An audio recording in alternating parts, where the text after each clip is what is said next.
At Busch Stadium in St. Louis, the New York Mets play the St. Louis Cardinals. New York Mets baseball on SNY is brought to you by Geico. Switch today and see all the ways you could save. By Citi, proud partner of the New York Mets. By Toyota, dear driver, hurry in and save. Toyota. By the New York Lottery, get out there and play. And by BMW, test drive a BMW at your Tri-State BMW Center or visit us at tristatebmw.com. Well, the Mets, after a late-night affair in Philadelphia, have moved west to the gateway of the West. St. Louis, Missouri, home of the 11-time world champion Cardinals. Mets bats have been rolling the last couple of days. Thank Donnie Stevenson for that, but thank Pete Alonso as well. 3-run double in the game last night. That helped give the Mets an insurmountable lead. Nolan Arenado just getting himself adjusted to his new home after 7 years in Colorado.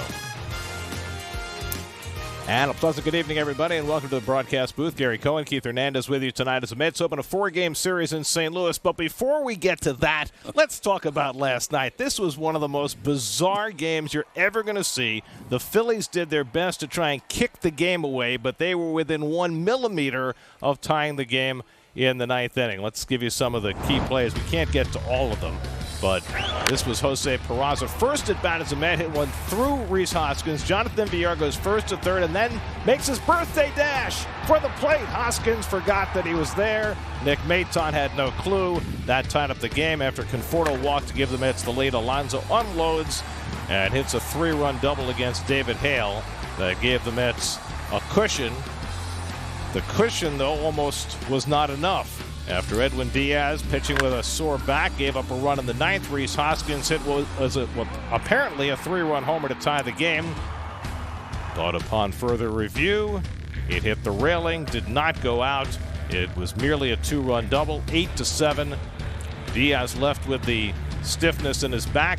Jerry's familiar. First save as a Met since 2018 as he takes care of an injured Bryce Harper to end the game. There was so much else. I mean, Jeff McNeil had one of the best games the Mets had all year, 4 hits and 2 great defensive plays, and that doesn't even get mentioned. Well, this is the reason why, folks, I do not like to cover the Philadelphia Phillies. They never disappoint. They had such a horrific game last night. I mean, Hoskins and Maton making like Fred Flintstone and Barney Rubble on that play. It's just unbelievable. It just drives me crazy. But the most positive thing out of this, of course, Gary, was the Mets banging out 17 hits and 5 for 15 with runners in scoring position. Well, the Mets bats have certainly come alive the last 2 days. They take 2 out of 3 in Philly, and now they move on to St. Louis to start a 4-game series against the Cardinals, who've won 4 in a row, and 8 of their last 10. They've moved to within a game of first place in the National League Central. Well, they've got a lot of young players in this starting lineup, and they're without their catcher Yadier Molina, the future Hall of Famer, who's on the IL with a foot problem. But they've gotten hot of late, and of course, they've got their big guy Wainwright pitching tonight. So the Mets and the Cardinals open up a 4-game series in St. Louis, and Joey Lucchesi, who hasn't pitched in 11 days, will get the ball for the Mets. So last time out, he did not have a good outing in Chicago and just didn't seem to have it. He was wild. That's always been his problem. He has to throw strikes, and it's a tough spot for him. You know, this will be his 4th appearance and his 3rd start. He hasn't pitched in a while. It's hard to stay in a groove. And he hasn't pitched more than 3 innings in any of his starts, as opposed to Adam Wainwright, the oldest player in the National League, coming off a 9-inning performance his last time out. Well, he's 0-3 this season with an ERA over 4. 2 tough outings, a couple tough outings the first time where he really got hit hard, but his last outing against the Phillies was his 25th complete game, went 9 innings, gave up 2 runs, took the loss 2-1. The last year or so has been a devastating one as far as losing Hall of Famers, and with the Mets in St. Louis, we take a look back on one of the all-time greats, Bob Gibson, who passed away in October. 68, and 68 was defined by Bob Gibson, one of the greatest pitchers of all time, had maybe the best season that any pitcher ever had. And Gibson passed away at the age of 84 in October, one of the all-time Cardinal greats. He was a fierce competitor. He was about as good and as dominating and as intimidating as any pitcher in the game.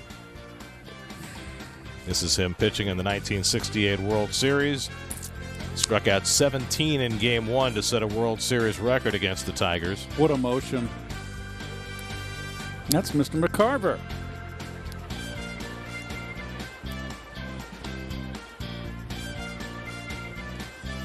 Well, that's some of the particulars on Gibson, who spent 17 years in a Cardinals uniform, 251 wins, 2.91 ERA, 255 complete games, including 28 of them in that seminal 1968 season.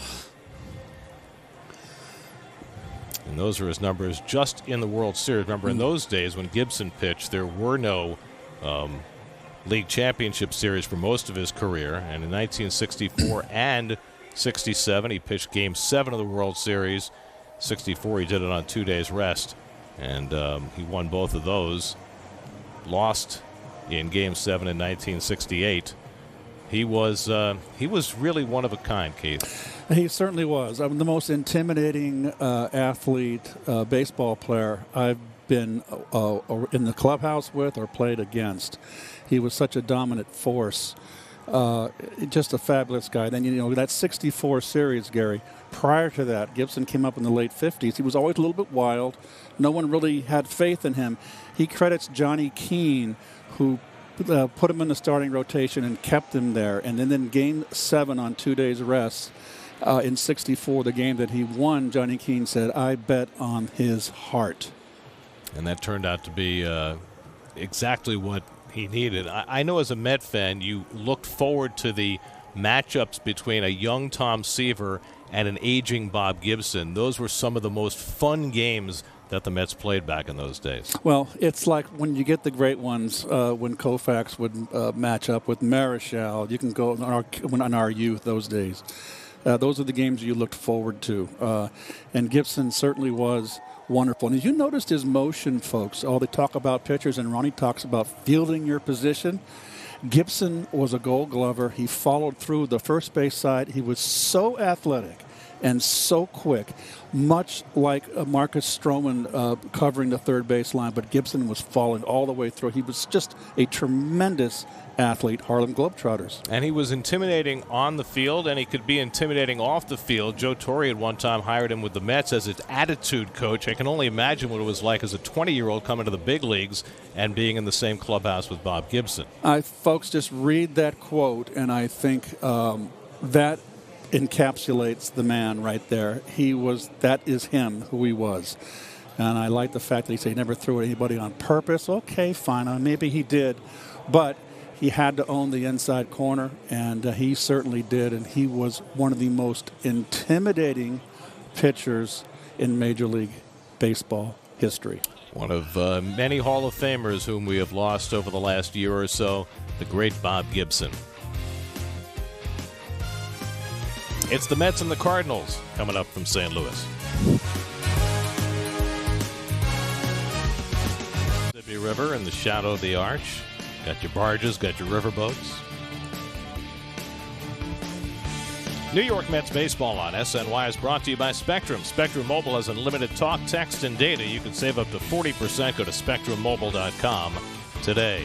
By Nissan. Choose Nissan today for great offers on our most exciting lineup ever. Shop NissanUSA.com. And by DAZN. Canelo versus Saunders, May 8th. Download DAZN app. 84 degrees in St. Louis as we approach game time. Some thunderstorms maybe later, but probably after the game is over. But a very nice, warm spring night in the shadow of the Gateway Arch. It's a beautiful month, May, in St. Louis. Here's your Geico Mets starting lineup. J.D. Davis goes on the injured list with a bruised finger. Brandon Nimmo not on the injured list, but not starting tonight. So another start for Kevin Pillar in center field. Jonathan Villar will be at third base. Both of them had big nights last night. Tomas Nido hasn't started a game in 10 days. 7 straight starts for James McCann. Nido behind the plate tonight. And there's Adam Wainwright. This will be his 332nd start of his career. He has 167 wins. He's 5-6 lifetime against the Mets with a 4.72 in 12 starts, 14 appearances. So the Mets have been a little bugaboo for him. And your BMW defense for your St. Louis Cardinals, Andrew, how do you pronounce that, Gary? Kinzer. Kinzer will be doing the catching with Yadier Molina on the DL. And, of course, Nolan Arenado brings the gold at third base. He just acquired in the offseason. And over at first base, you got Paul Goldschmidt, who's a Gold Glover, too. So a very strong corner infield defensively. And out in the outfield, hey, Tyler O'Neill got a Gold Glove last year. So they got 3 Gold Glovers here. Harrison Bader's not too shabby either. They need him to hit more, but he's got a good glove out there. They just got Bader back from the injured list over the weekend. There's Arenado. Every year in the big leagues, he's won a Gold Glove, 8 of them, and 4 times he's won the Platinum Glove as the best fielder in the National League. That's amazing, isn't it? 8 Gold Gloves right from the start of his career. Only Ichiro Suzuki had a longer streak from the beginning of his career, but of course he was in the middle of his career when he began his career. No franchise has won more Gold Gloves historically in their history than the St. Louis Cardinals. Well, you should know. Well, you won 6 of them as a Cardinal, right? That's true. If they'd hung on to me, I'd have had 5 more for him. Here's Jeff McNeil. First pitch of the game from Wainwright is in for a strike, and we're underway. McNeil had his first multiple hit game of the season last night, and it was a 4-hit game. He went 4 for 6. He also made 2 splendid defensive plays, including one in the first inning to start a double play that might have saved David Peterson's night. Peterson got off to a rough start, gave up a home run to the first man he faced, McCutchen, then a walk and a single. But McNeil making a splendid stop on Alec Boehm to get Peterson through that first inning. And once again, Peterson showing poise, Gary, getting out of that first inning and really settled down and threw goose eggs the rest of the way. 0-2 to McNeil with Lindor and Conforto to follow. And Jeff grounds one down to first. A fair ball handled by Goldschmidt, a 3-time Gold Glover. And he makes the play on McNeil for the first out. Well, we'll keep an eye on Wainwright. He's 39 years old, the oldest player in baseball right now, and he's got the great curveball. We all know that, folks. But he's also got a cutter he's developed. He already threw one that first at bat, second pitch to McNeil, had good bite. Bread and butter is still that curve, which he throws 33% of the time, which is more than any starting pitcher in the major leagues so far this year. Here's Lindor, 0 for 5 last night, and now 0 for his last 17, and that curveball stays high for ball 1. Whoever the home plate umpire was last night, I was watching again. You know how I watch those umpires. I thought he called a good game, too. Another good pitcher's umpire in Philadelphia. It was Andy Fletcher last night. 2 curves in a row from Wainwright, and it's 1-1 to Lindor. So Lindor still having a hard time, 0 for 5 last night. Average down to 171 for the year. There's the cutter. And it's 1-2. His swing has just, to me, Gary, been long. And he's hitting off his back foot. But a lot of hitters hit that way today. They don't stride much. They're more widespread in their stance. Their feet are far apart. And they really anchor on that back foot.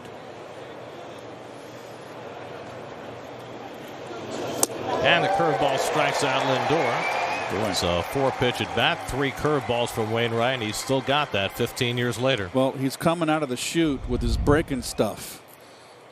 And I don't care who you are, Gary. The great pitchers have good secondary pitches because the major league hitters can hit the fastball. And Wainwright was never a really blistering hard thrower. He threw hard enough. But he's 39 now, so he's got to have a little less on that heater now and is at 39 than he did when he was obviously in his prime. Here's Michael Conforto, whose bat has really heated up, and he takes a curveball at the top of the zone for a strike. 167 big league wins. That is 3rd in Cardinals history behind Bob Gibson, whom we talked about earlier, and Jesse Haynes, who pitched back in the 1920s and 30s. Wainwright 3rd on that list. And Conforto takes a fastball down 1-1. Michael had 3 hits and drove in a couple of runs last night, including the bases loaded walk that put the Mets in front to stay. Last 2 games in Philly, 5 for 8 with a double, a homer, and 5 RBIs. And he lifts this one on the left side. Angling in is O'Neill, the left fielder, won the Gold Glove last year, and he puts it away. 1-2-3 inning for Wainwright. Joey Lucchesi goes to the mound when we come back. Tommy Edman and Dylan Carlson both switch hitters right at the top of the order. Paul DeJong has always killed the Mets, but he's struggling this year. They've got the two All-Stars, Goldschmidt and Arenado, in the 3 and 4 holes, and the young outfielders O'Neill and Bader hitting 6th and 7th. Well, there's Lucchesi right there. His Toyota numbers, as I said on the open. This will be his 3rd start, 4th appearance. And the ERA is up because of that last outing, which he only has 2 walks, but he just couldn't find the plate and got behind, and they kind of got after him. Mets were undecided going into this game whether they'd use an opener, whether they'd have a bullpen game, but they opted to bring Lucchesi back from the alternate site. They sent Daniel Zamora down to make room. Then they had to make another move later when they put J.D. Davis on the IL, and they called up Trevor Hildenberger. Here's Edman, switch hitter batting right, and he takes a strike. Edman played all over the place for the Cardinals last year. He's playing mostly second base this year with Colton Wong now in Milwaukee, but he's also played some right field because of injuries, and he's off to a good start, hitting .287. And Lucchesi bounces that curve, and it's a ball and a strike. Edman did not have a good year last year, but had a terrific rookie season in 2019. He hit 11 home runs, hit .304, .850 OPS. Trying to get back to that level this season after a down 2020. And the fastball away from Lucchesi, 2-1. Lucchesi's made only 1 career start against the Cardinals. That was in 2019 as a Padre. Didn't pitch badly in that game. He got the loss, though. That 5 1/3 gave up 2 runs. It's not bad. No, it didn't get support. That happens. Talk to DeGrom about that. Yeah, I mean, really. It's a phenomenon.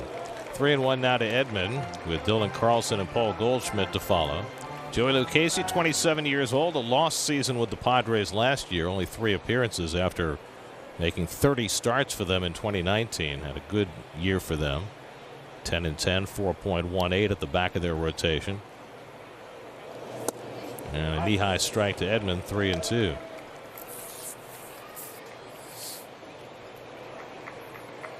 Mets will play their next 12 games starting tonight out of division. After finishing off a series with the Phillies, which had much in-division contention. It's odd that the Cardinals, all their road games, they're 8-8 on the road. I'm sorry, they're 9-6. All their away games have been against the National League East. Curveball, bounce foul. Yeah, they've already played 16 games against the East. Yes, they're 8-8. It's a substantial portion of their schedule for the season against the NL East. So this is their first home game against the East. There's the windup right there. It's so peculiar. Hard to pick up. Big shoulder lift. And boy, I wouldn't enjoy this motion if I was hitting. Edman pokes one to right field. Conforto easing over. The sun, I think, affected that, and it got by him. And Edman to second. He's going to take the turn and try for 3. And he will make it standing with a leadoff triple. There's a little bit of sun filtering into right field, and Conforto seemed to hesitate and lose that ball just ever so briefly. I don't know if he would have caught it anyway, but Edman winds up with his 2nd triple of the year. That's why, Gary, I've always, even on day games where it was overcast, I would always wear the flip downs just in case.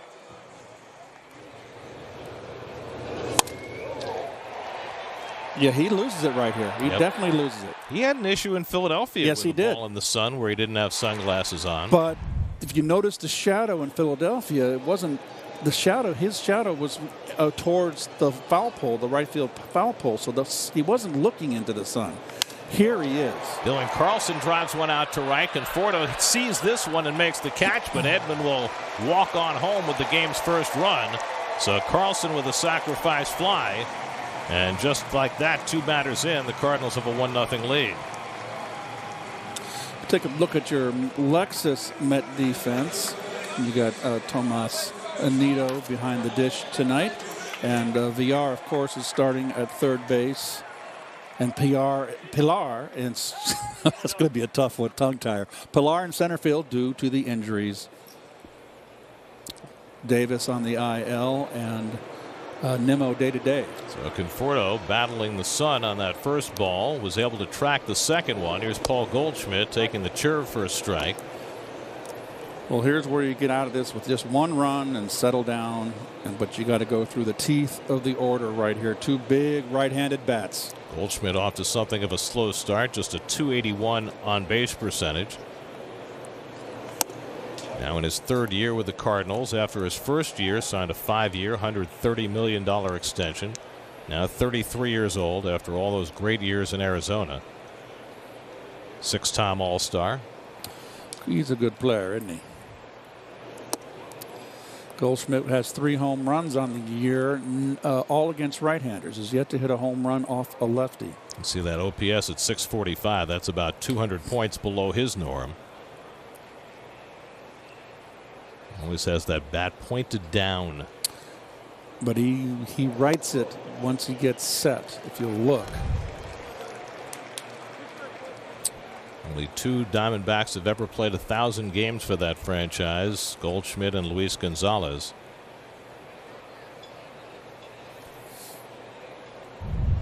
Traded to St. Louis and immediately settled himself in. And Lucchesi throws the curve on 3-1 and misses with it. He's been unable to throw that pitch for a strike early in the game. And he issues a 1-out walk to Goldschmidt. The Mets bullpen is a little bit compromised tonight because Trevor May and Edwin Diaz have each pitched back-to-back games, and Diaz also suffered a bit of a stiff back last night, so likely neither one is available. What they do have, though, are their 2 length guys. Sean Reed-Foley, who hasn't pitched in quite some time after his brilliant debut with the Mets, and Robert Gazelman, both fully rested. Each one could give you, 3 or 4 innings if necessary. Here's Nolan Arenado. Traded to St. Louis after much contention in Colorado the last couple of years. And a curve starts him off, and it's 0-1. In that bullpen, too, they did call up Trevor Hildenberger. He took the spot on the roster. J.D. Davis to kind of bolster the bullpen. Arenado in the midst of a 9-year, $275 million deal that carries him through 2027, although he does have opt-outs before that. 5-time All-Star, 3-time National League home run champ. And, of course, the big question about Arenado is how his offensive numbers will translate to sea level after putting up, league-leading type figures while playing for Colorado. Well, this is their 29th game, and he has driven in 18 runs. I will take that kind of production, Gary. And see his home and road splits from Colorado. OPS nearly 200 points higher at home versus the road. Of course. It's got 14 extra base hits already this year, including 9 doubles. And the curve hit on the ground. Nice play, McNeil. He leads Lindor to the bag, and the turn for the double play. Brilliantly done. They did it in the first inning last night, and McNeil starts another 4-6-3 gem, leading Lindor perfectly to start the double play, and the Cardinals settle for 1. Ballpark app will complete your next visit to Citi Field. Buy and manage game tickets, redeem special check-in offers, access exclusive content, and much more. Download the MLB Ballpark app today. I encourage all my friends to download that app, Gary. You getting a cut or something? Pete Alonso takes a curveball for a strike as we start the second inning. I leave my non-friends in the dark. Oh, boy. Alonso's last time up last night, he banged a 3-run double to right center. And Pete hits this one out to right field, slicing toward the line for Carlson, but it drops in for a hit. Alonso on his way to second, and Carlson's throw is too late. So Pete again goes to right and again winds up with a 2-base hit, although not struck as ferociously as the one last night. Carlson was playing way over toward right center and couldn't get there. That's the intent of his at-bat, his strategy, which he showed last night. He's trying to go up the middle and really into the other gap, right field gap. I've liked Pete's approach. Pete struggled in the beginning. I don't mind him swinging and missing. He is such a threat up there, and he's kept his aggressiveness. And boy, oh boy, of all the hitters in this lineup, I think he's the one that strikes fear, the most fear in the hearts of opposing pitchers. So the Mets have their first base runner of the night, a leadoff double for Alonso. And here's Dom Smith, who had a good series in Philadelphia, went 5 for 13 in the 3 games. With a couple of doubles last night, one to left, one to right. And the cutter misses inside from Wainwright, ball 1. Dom hitting 5th in the order. Kevin Pillar, who had a big night last night, is on deck.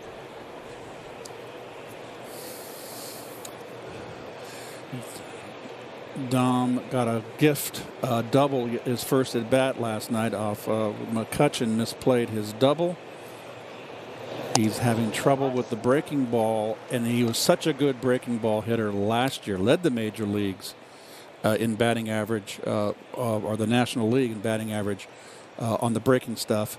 But what I've seen this year is that he's chasing the bad breaking ball, the backdoor slider, the back foot slider, the back foot curve. So we'll watch Wainwright work him. Statcast powered by Google Cloud.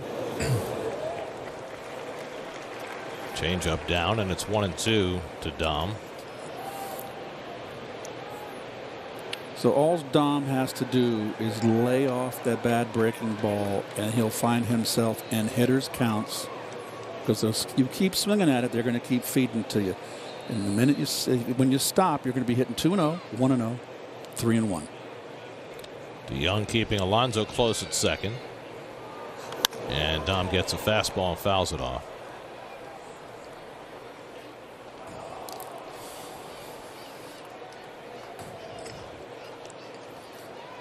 Dom is also, on my observations, Gare, he's chasing that high fastball above the letters. So he's really got to tighten his strike zone. Waving away some gnats. And then takes strike 3 call. That's a pretty good pitch right there. Mark Carlson punches out Dom Smith for the first out of the inning. Second strikeout for Wainwright. I'm seeing a lot of pitchers, umpires, and I like it that they're calling the borderline strike. And, you know, right there, and it could go either way. Now, the robot would have said ball, but Kisner did a nice job selling it. What are they going to name the robot? Are they going to name it Hal? Well, Hal was a little destructive, don't you think? Wouldn't you like to name it after a more benevolent computer? What are you doing, Dave? Dave? Kevin Pillar, 3 hits last night, including his first home run as a Met, and it was a bolt. Yes, that was a heck of an at-bat. I got the Mets started on that 6-run 8th inning last night. That was a classic case of fighting off nasty pitches, staying in the at-bat, and then finally getting a hanger, a pitch to hit. Well, Pillar had been hitting in some hard luck, but there was less hard luck last night. And with Nemo not available tonight, he gets another start. And he lines one into center field, and he's got another hit. Alonso held up. He goes to third. He'll stop there. Speed was just making sure. Now down to second base goes Pillar as they missed the cutoff man. So the Mets were aggressive last night with VR stealing a run. This time Pillar takes an extra base as Bader misses the cutoff man. I can't bear to watch another night like last night. Let's have some good fundies out here. I mean, Alonso had stopped at third base. There's no reason to throw this ball home. A little cutter up in the strike zone. And where is the cutoff man? Oh, boy. And great heads-up base running. I mean, that's just awful. I mean, Alonso had not just slowed, but he had completely stopped before Bader picked up that ball. Well, the Mets are playing aggressively, and I like it. So now 2 in scoring position, and they are going to walk Pillar intentionally to pitch to Tomas Nido in the second inning of a 1-0 game. Wow. Well, I'll tell you what, that is. I mean, I know Nido hasn't played very much, and he's a double play threat, but that's a little shocking. Yes, it is. You are opening up the door for a big inning. Tomas 1 for 10. He hasn't had an at-bat in 10 days since his last start on the 23rd. That was DeGrom's 15 strikeout game. And his only hit was that triple. Well, we'll see whether Mike Schultz is a genius or something, of slightly lesser order. By the way, this one turns out. And hits Nido, and that forces in a run. How about that? They walk VR to load the bases, and Wainwright's first pitch hits him in the elbow guard, and the Mets tie the game. Wow. Well, I mean, we said it before, not after. It's a classic case of outthinking yourself. Walking a number 7 hitter intentionally in the second inning. Well, you know, Gary, even if, say, he struck out Nito, or it was a 6-4-3 double play to end the inning, it's still the wrong move. Sometimes the managers make the right move and it doesn't pan out, and sometimes they make a wrong move and it does pan out. So let's see what Lucchesi can do. He's 5 for 84 in his career, 0 for 2 this year.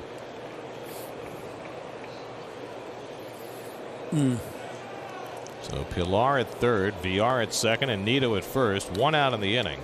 So how do you play it with Lucchesi?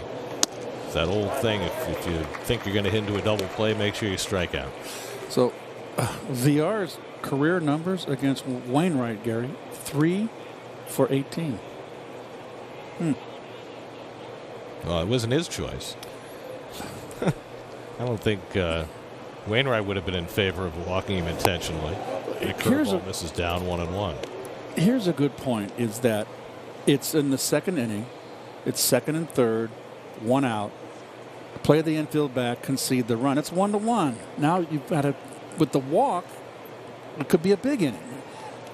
Well, you got McNeil on deck, so unless they get a double play from Lucchesi, Jeff's going to get an opportunity, and that cutter misses inside, and it's 2-1. Wainwright getting a little unhappy with Mark Carlson, the home plate umpire. Keep in mind also that Wainwright is working with the young catcher Andrew Kisner. It's not working with Molina, who caught him 279 times. It's only his 8th game with Kisner. That's a little different. And that cutter's in for a strike, and it's 2-2. That's another reason why, Gary. Good point on your part. Is now you put the potential of having McNeil hit in this inning. I mean, well, their hope was to get Nito and Lucchesi out, but it didn't work out that way. And the curveball swung and missed, and so Lucchesi down on strikes with the second out. And now McNeil will come up with the bases loaded and 2 down. Now, I don't think that Wainwright is going to work that curveball with McNeil. He's a low ball hitter. He likes the breaking ball. The curveball breaks down in the strike zone into McNeil's happy area. If he's going to throw him on a secondary pitch, it's going to be that hard cutter in. McNeil grounded out to Goldschmidt his first time up. And you know Jeff loves to swing at the first pitch in these RBI situations.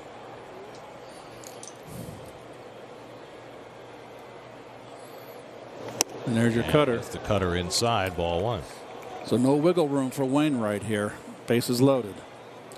Wainwright is generally a master of not walking people. 6 walks in 29 innings coming into this game, 1.9 per 9. Well, this is a huge spot for him early in this game. 1-1 in the second. And that's a little bit high. And it's 2-0 to McNeil. And again, Wainwright chirping a little bit at Mark Carlson. Well, how about McNeil showing patience here? Now he's in a nice hitter's count. I mean, 2-0 with the bases loaded. That is sweet. McNeil is just 2 for 17 with runners in scoring position. One of those hits came last night. Bases loaded, 2 down. And McNeil fouls one down the left side now to play. 2-1. Yep.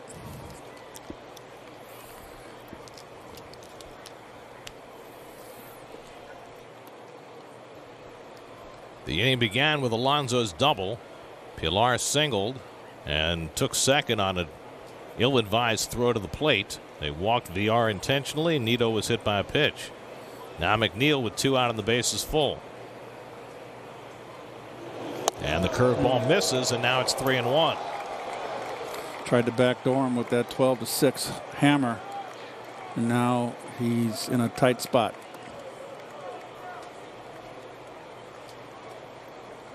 Francisco Lindor is waiting on deck.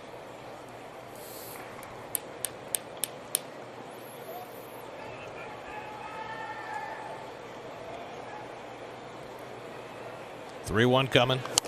And the cutter fouled off, 3-2. I tell you what, that's a pitcher making a pitch in a tight spot early. That was an outstanding cutter. So that'll get the merry-go-round in motion.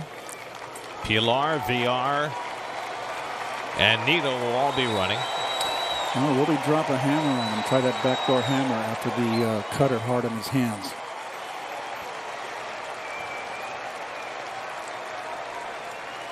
Three-two. And he walked him to force in another run. 2-1 New York. A bases-loaded hit by pitch, and now a bases-loaded walk. And the Mets strolled their way to the lead. Well, I put that on Mike Schilt right there, Gare. Well, we said at the time, you're giving a team extra base runners early in the game. You concede a run. How many times have you seen, there's Mike Maddox, a hand on the shoulder always. You know, it's early in the game. Right, and you're not walking Barry Bonds. You're walking, you know, Jonathan VR, who, you know, is a nice little player, but from a strategic point of view, it just doesn't make sense this early in the game, and it has already cost the Cardinals 2 runs. You've got a potential future Hall of Famer on the hill, and the other side has a guy that is a fifth starter, hasn't been pitching on a daily basis, in a rotation. I mean, it just doesn't make sense. So now Lindor, the 8th man up in the inning, 2 runs home, bases loaded, 2 out. Lindor struck out his first time up on a curveball. And gets a first pitch curve for a strike, 0-1. So when you're going bad, pitchers make tough pitches. Just a great pitch to lead him off. Backdoor curve. Lindor has now gone 21 consecutive hitless plate appearances. It's only half as long as the longest streak of his career. That's up and in with a cutter. Got a little bit close, and it's 1-1. He had a stretch in 2016 late in the year where he went 42 plate appearances without a hit. So, that's rough. Yeah, so it's happened before, and he'll get out of it. It's just a matter of how long it's going to take. Well, he's just been flying out, and he can't touch the outside pitch. His Fanny's been flying out. He's out in front. He's starting too quick. And that curveball in for a strike. See VR taking a lead at third base and taking some liberties with Arenado playing off the line. And after VR's mad dash home last night, you don't put anything by him. Not with no. He would be. He better make it. Well, it's a 1-2 count now. I wouldn't pay any attention to him. Just go in your stretch. What did Pete call him after the game last night? El Caballo Loco? The crazy horse? Well, he just was a very smart, alert base runner last night, not crazy horse. Well, it worked. It's the most important thing. Curveball swung and missed, and Lindor down on the curveball for the second time. That gets Wainwright through the second, but the Mets cash a pair and lead 2-1.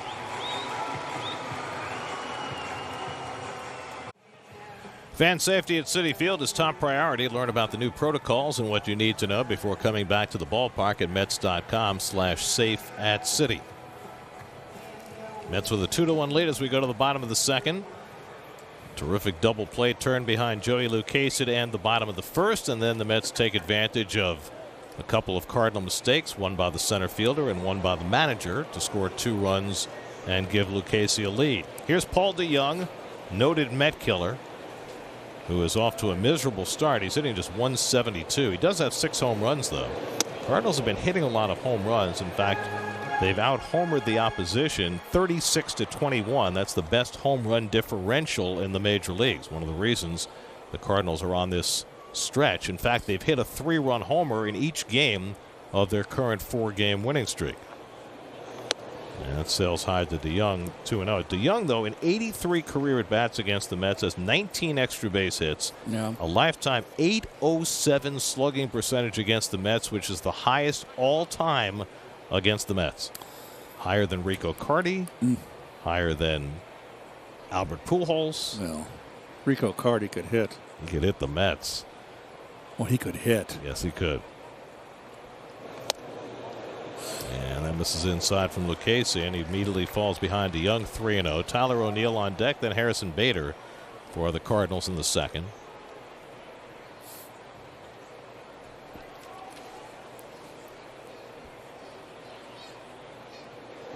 And there's a strike. Here's an interesting note.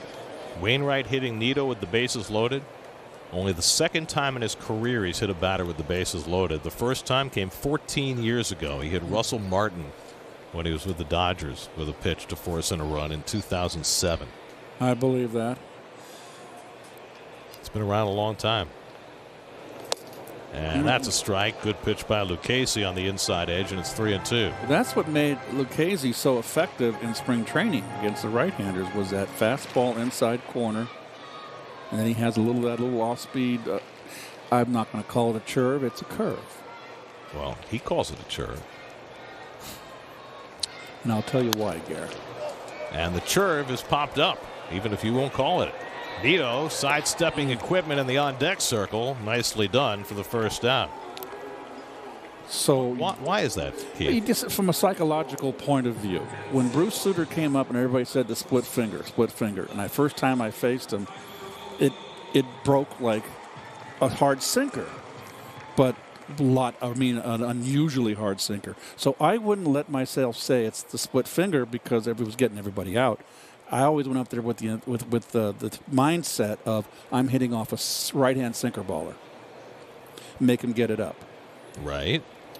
And I had success against Bruce, but the problem was there was never anybody on base. What does this have to do with calling Lucchesi's curve? Because you don't want it's the same thing. Split finger. I'm staying with the conventional pitch. I see. Curve. You're trying to. Yes. You're trying to look for the familiar in the unfamiliar. It's psychological. I understand. O'Neill slices one foul out of play, and it's 0-2. Tyler O'Neill, 25 years old, from Maple Ridge, British Columbia. His dad, Terry, was a former Mr. Canada.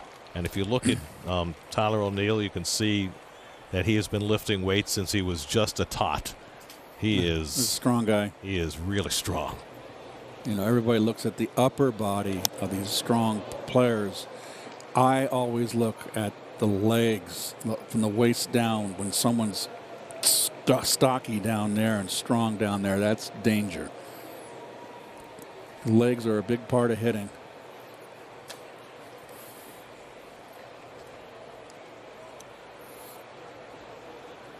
O'Neill's got 5 home runs this early season, and the curve sits high, 1-2. The reason that I wouldn't call it a curveball is because he holds it like a changeup and then turns his hand, which makes it move like a curve. You know what I mean? It starts as a changeup. So I think if I was going to call it anything, I'd call it a changeup. If you can't call it a changeup, Gary. It's not straight. It breaks like a curve. Right. And it's like the guys that throw the spike curveball when they, like Steve Miura, great friend, teammate that we got from the San Diego Padres in our '82 championship season. He had a great curveball, and he threw with that spiked finger. Right. I don't know how the heck they do it, but Steve Miura I didn't ever like facing him, but I would call it was a curve coming in. Well, knuckle curve, spike curve doesn't matter. They're still curveballs. Grounded down to third, and VR handles the hop. Low throw, and Alonso makes a nice play to get it, and that's the second out. The Mets have been a little erratic on the infield with their throws over to first so far this young season. Pete's been doing a good job scooping. He's had a really nice start to his defensive season. Well, here's Harrison Bader.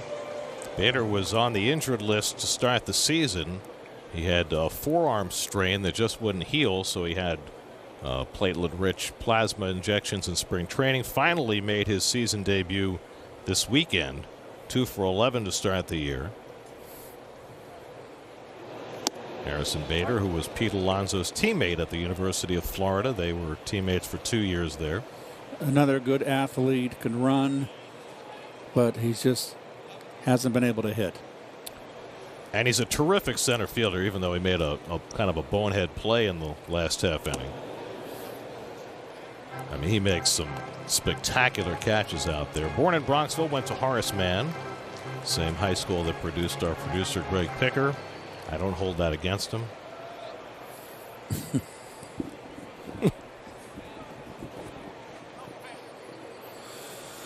Bader now 26 years old. And Casey misses down, 2 balls and a strike.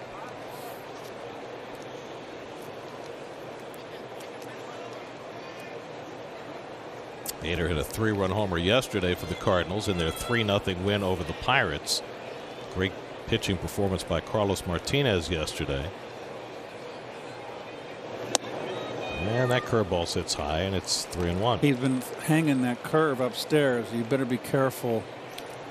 I know he's trying to get it down, but those are hanging up there in the zone. And hitters like Goldschmidt and Arenado, that's a no-no. My question to you about Lucchesi is whether he needs a third weapon. I mean, he's thrown a cutter in the past. That's it in the air to center field and deep. And that ball's out of here. A long drive to left center by Harrison Bader, his 2nd home run of the season. And that ties the game at 2. I believe that was Harrison Bader's first at-bat against a left-hander, Gary, and he hits a home run. Well, he homered yesterday, and he homers again today. And that makes up for that bad throw from center field. He's tied the game for the Cardinals. It's 2-2. First home run Lucchesi is allowed as a Met. Well, right down the pipe here. Above the belt. Another hitter with a big stride. He crushed that. He certainly did. Well, right before that pitch, I asked you whether you thought that Lucchesi needed a third weapon, and I think that plays into that last pitch, right? On 3-1, he threw a fastball down the middle. If he had another weapon, if he would throw that cutter into the right-hand batter, maybe it gives him another choice. I think if he could develop either a cutter in, Gary, or have 2 fastballs, have a sinker.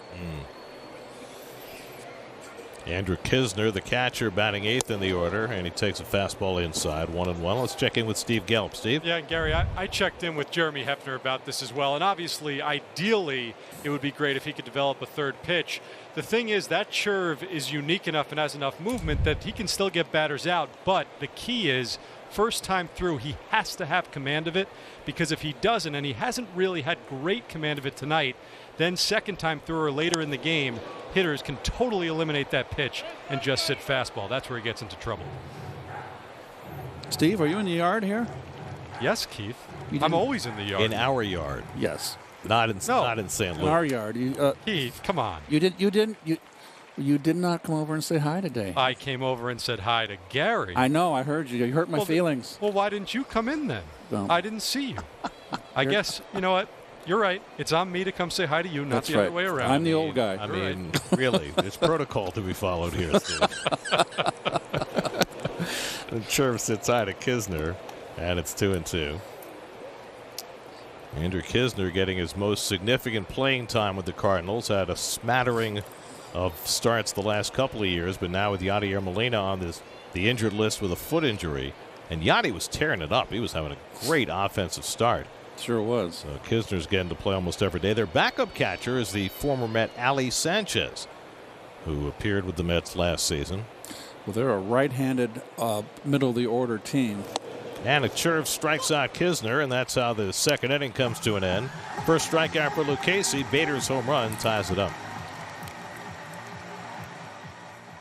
His second home run in the last 2 days. And Gary, his take back is not much at all, which you don't want a lot of extra movement. Watch his take back. Very compact. Short is not the term. It should always be compact. I know Bobby Valentine hates that term, shorten up. So I always made a point. I heard Bobby say it in studio. You wouldn't want to make Bobby angry. And I've said shorten up, but what it means is compact swing.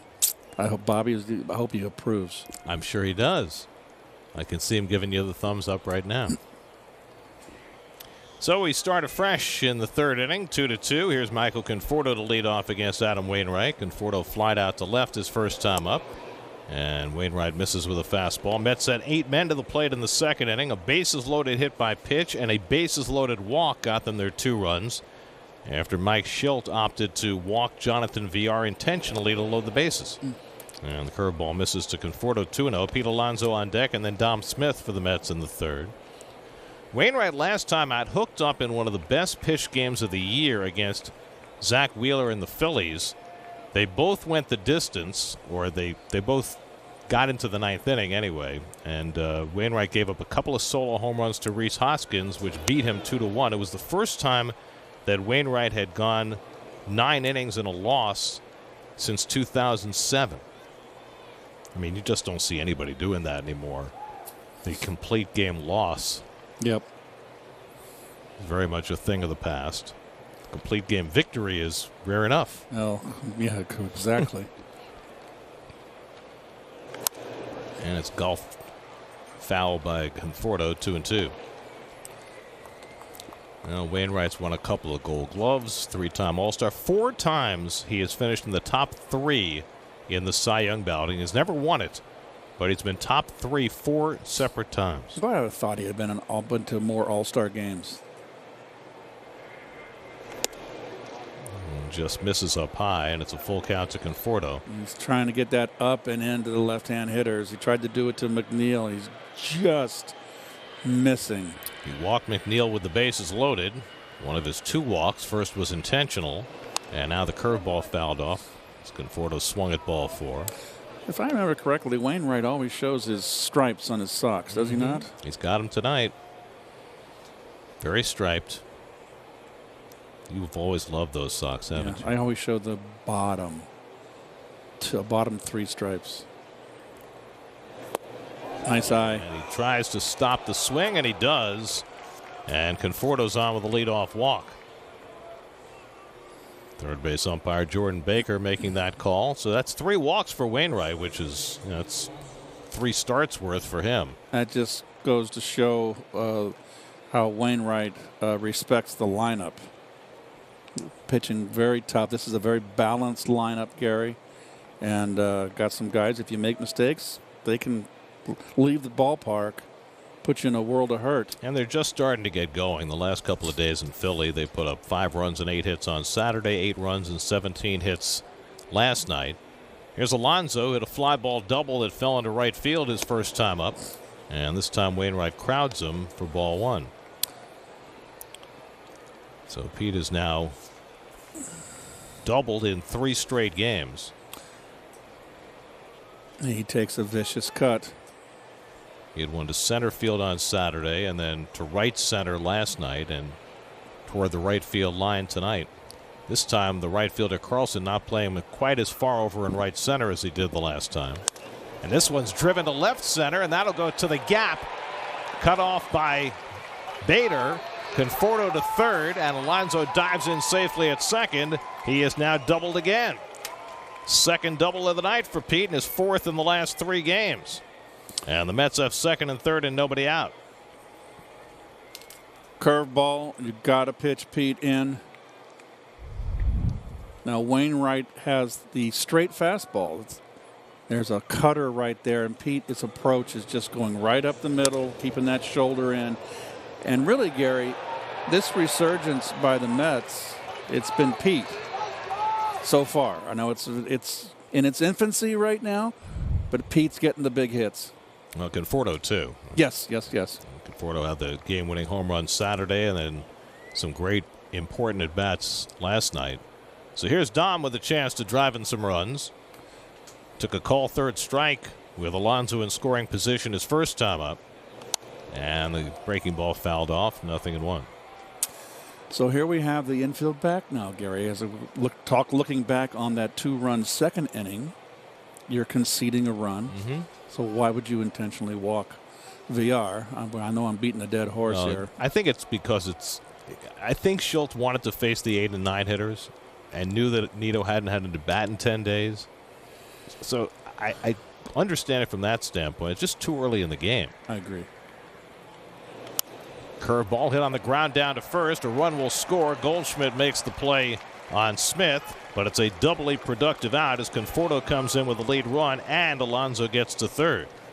So Dom Smith drives in his 9th run of the year, and the Mets are back in front 3-2.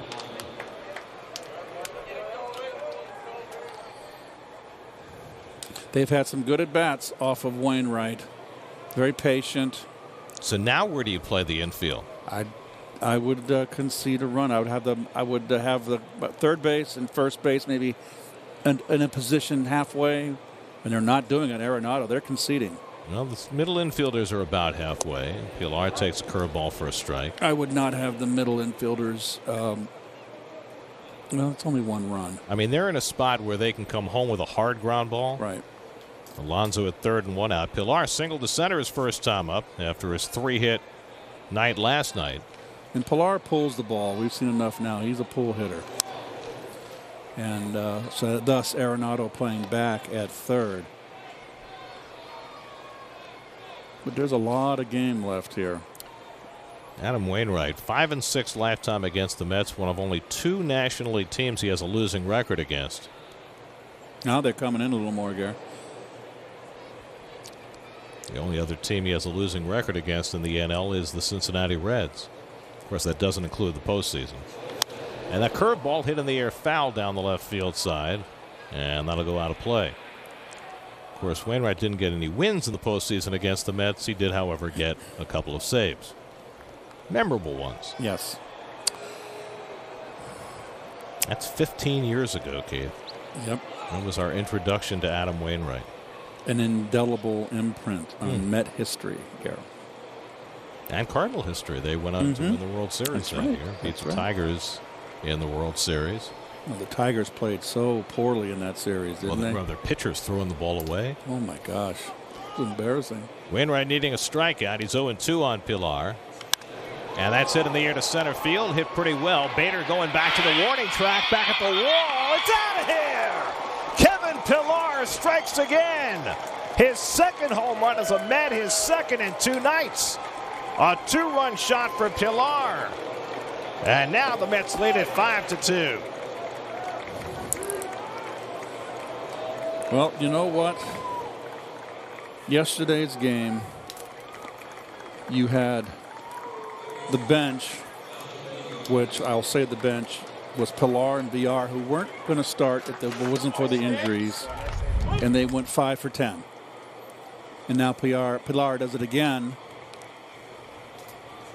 And maybe it was just good medicine for the Mets to get on the road. They're struggling offensively, get away from the home crowd, trying too hard, and getting on the road.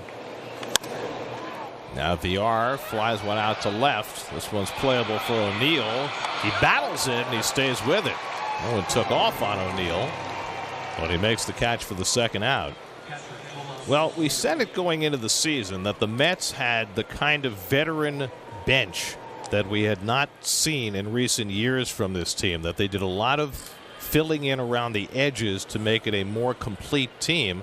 And I think we're seeing the upshot of that over the last couple of days with Davis and Nimmo out of the lineup. You know, if you put Peraza in that mix yesterday, he got that big base hit. You know, the bench is 6 for 11. You scratch Walker on the strikeout because he was up there to bunt. He's a pitcher. So that's why you have 26 guys on your team.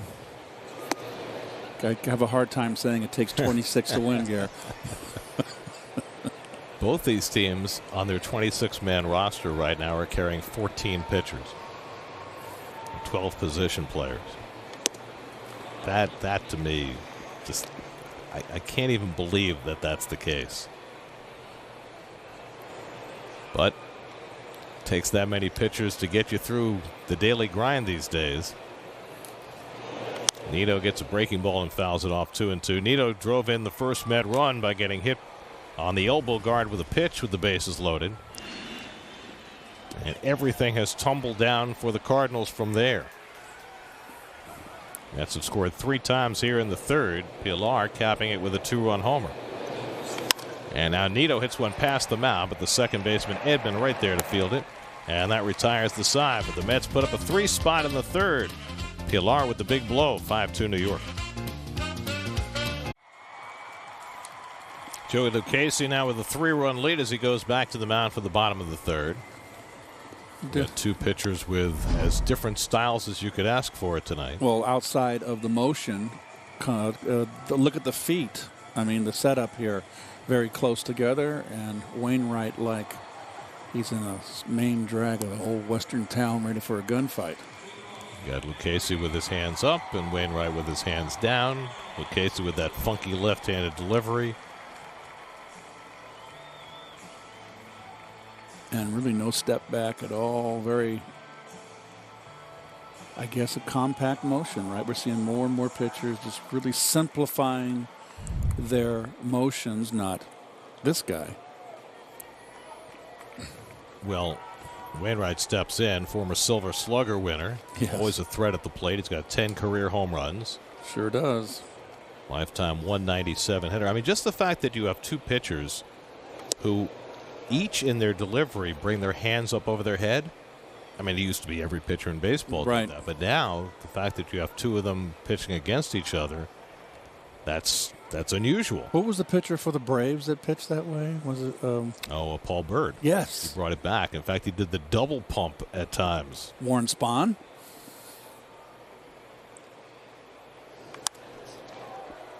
Wainwright in those 10 home runs, too, has 71 runs driven in. Active pitchers, that is a career. He is first. Has the most hits, most doubles, most extra base hits, most runs. I'll stop there. He's 0 for 7 this year. Well, he's 39. VR double clutches and throws him out by a stride. So now he's 0 for 8. And he's still 39. Spectrum high-speed pitch. Lucchesi doesn't win too many of these battles, but he does tonight by a tick over Wainwright. So now Joey starts his second time through the batting order. And he'll face Tommy Edman, who drove one to right center his first time up that Michael Conforto seemed to lose momentarily in the setting sun. And it went past him for a triple. And Edman then came in to score the first St. Louis run. That's with 2 in the second and 3 in the third, though, to help Lucchesi out. And he gets the curve in for a strike, 0-1.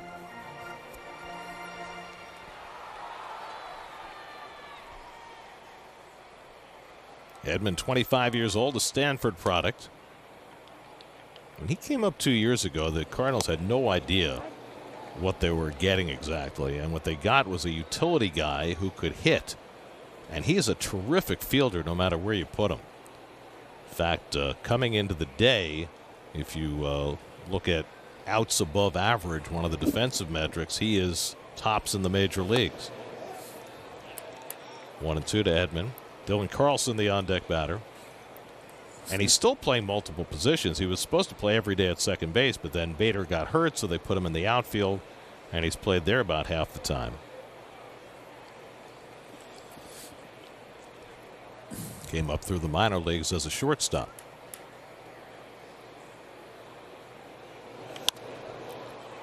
Fly ball, shallow right, long run for Conforto, and he gets there. Nice running play by Michael for the second out.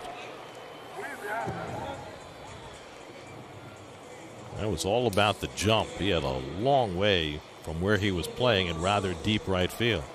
Conforto is a very competent right fielder.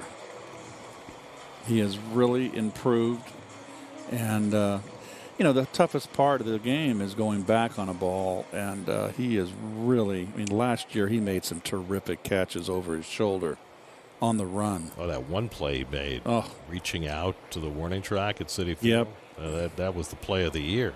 There's Dylan Carlson, who hit one to Conforto for a sac fly his first time up. Remember when Conforto first came up, they said he couldn't play the outfield, that he was better suited to being a DH? Heard the same thing about Alonso when he came up, and both have turned into competent defensive players. Well, I remember when they said DeGrom couldn't start. He was a reliever. That's right. Rafael Montero was going to be the starter in that call-up. Fastball for a strike, so you never know. That's what it really comes down to. Got to see a guy at this level to know exactly what he's going to be. There's always surprises too, Gare. good and bad. Yep. And guys work to get better, and that helps too. Certainly true in Alonso's case. Well, speaking of Mr. DeGrom, he gets his turn tomorrow. Cardinals have made a change in their rotation. They're going to bring up Johan Oviedo to pitch tomorrow and push everybody else back.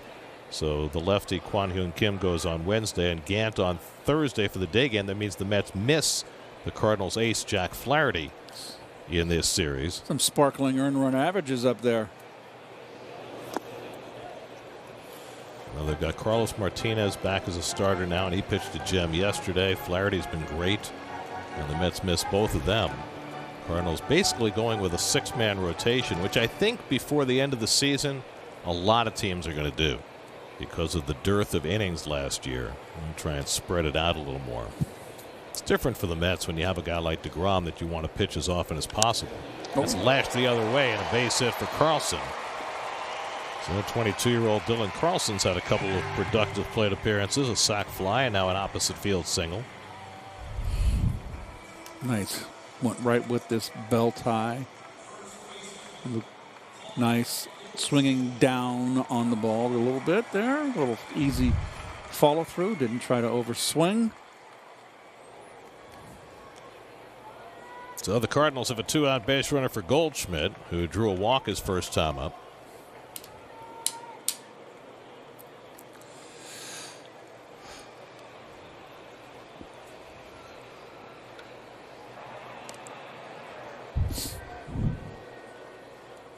Those are the career highs for Goldschmidt, who 3 times has finished in the top 3 in the MVP balloting. Never won it. Always a candidate. Trying to overcome a rough start this year, and he drives this one to center. Coming on is Pilar, diving, and he did not make the catch. And runners are safe at first and third. Well, he was known as Superman in Toronto for catches much like that. But Superman came up a little empty that time, and Goldschmidt has a base hit. That's a play where you get it off the end of the bat, and well, he got a good jump on that. He was just playing in the opposite field. He had a long way to run. It's like he had it and it flipped out of his glove. No, he didn't have it. It bounced. Watch. Yep, he trapped it and then knocked it down. Yep. So this leads it for Arenado here. Arenado with men in scoring position so far this year, hitting .308. 8 for 26. Leading the team in RBI with 18. Came up with a man on in the first inning and hit a ground ball up the middle, and McNeil made a tremendous play to start a double play. First and third and 2 out. And Arenado takes the chirp inside for ball 1. Here's your fourth leaderboard stat. Since 2015, nobody in the majors has more RBIs than Arenado. Twice led the National League in RBIs while playing with the Rockies.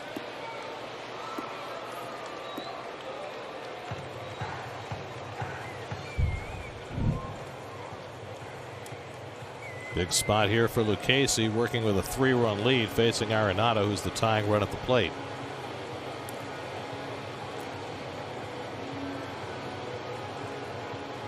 Well, you knew that the conversations were going to start early in the Mets dugout about when to go to the bullpen. There's nobody up yet, but Lucchesi has not worked more than 3 innings in a start or a relief appearance yet this year. So you figure once he gets to this 3rd or 4th inning that you have to think about where the changes come. And Arenado takes a knee-high outside corner strike, 1-1. If he gets out of this inning spotless, I would want to give him a chance. You want to make him feel good about himself. Try to get 5 out of him. If he's pitching well, he's got a 3-run lead. Due to lead off in the next inning, if that's a consideration. And Arenado fouls one back, and Lucchesi using fastballs to get ahead 1-2. He's sneaky. I like it when he pitches in.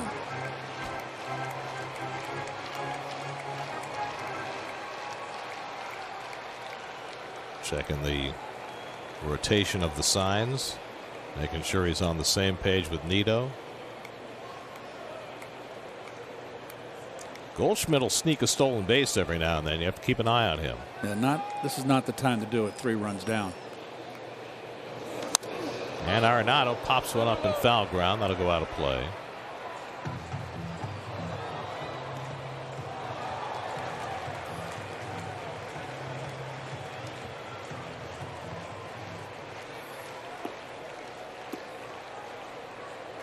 Most pitches Lucchese's thrown in an outing this year is 60. He's at 55 now. Remember, he hasn't pitched in 11 days. At least not in a game that counted. Doing work at the alternate site. Carlson at third, Goldschmidt at first with 2 out. And Arenado chases the curve in the dirt for strike 3. Or did he foul tip it? Called it a foul tip, and Nimmo did not catch it in the air because the ball was in the dirt. Did he get a piece of this? No, I think he did. You sure? Yep, I think he did. So Arenado able to stay alive. If he gets a piece of that pitch to stay in the at bat.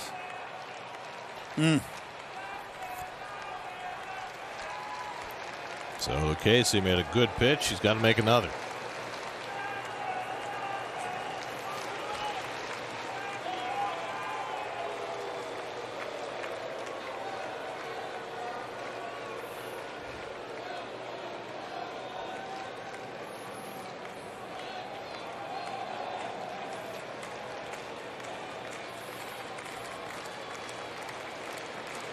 One-two, and the curve hitting the air foul.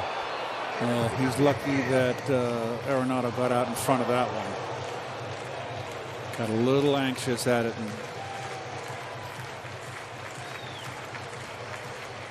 See the number 45s that the Cardinals are wearing on their sleeves in honor of the late Bob Gibson.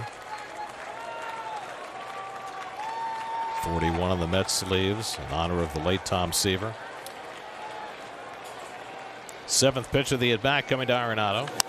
And he drives this one to deep left field. Dom Smith gives a look. But this ball is out of here, and this game is tied.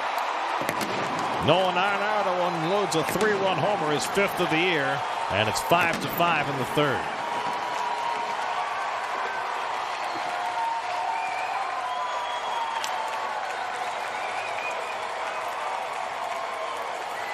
Well, this is the 2 big bats in the order. And Arenado now with 21 ribeye steaks for the season. And this is a fastball he wanted to get in, Gary, and didn't get it in. He got it up and over the plate. Right into Arenado's happy zone. This is the 5th straight game that the Cardinals have hit a 3-run homer. They've won the first 4, and this 3-run homer by Arenado gets them even. And that'll get some stirring around in the Mets bullpen as Paul DeYoung steps in. Yeah, I think they'll pinch hit for Lucchese next inning. Robert Gazelman will be the first man up in the Mets bullpen. Gary, 1 foul tip away. Well, the foul tip or the dive by Pilar. Yep. Just stayed in the at bat and got a good one.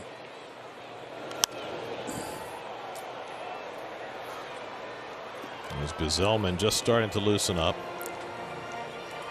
So the Mets have, in all probability, a game plan that includes both of their long men with Gazelman and Sean Reed Foley. With Lucchese giving up the big hit. Retired the first 2 here in the 3rd, with base hits by Carlson and Goldschmidt. And Arenado makes it pay with a 3-run homer. Well, everything has been up with Lucchese tonight.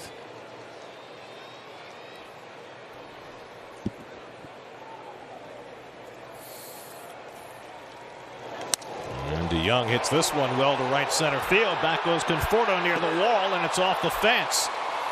And DeYoung has another extra base hit against the Mets, his 20th in 85 career at-bats.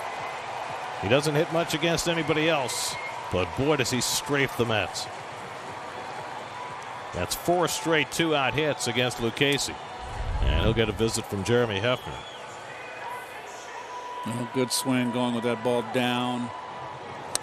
Too much plate, outer half.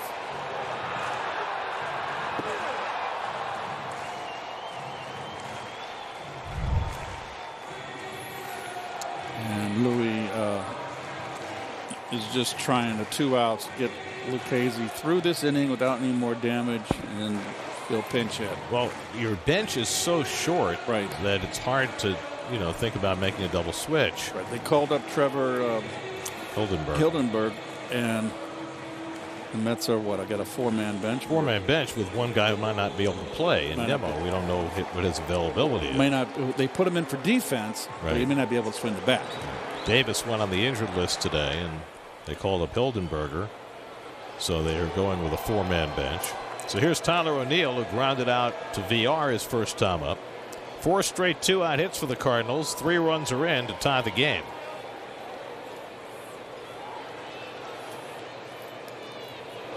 And O'Neill lines one into left center for a base hit, and the Cardinals will take the lead. DeYoung comes around to score. Into second base, sliding with a double is O'Neill. 6-5 St. Louis. They've strung together 5 straight hits after 2 out and nobody on to go back in front. I think he's got to lift him here.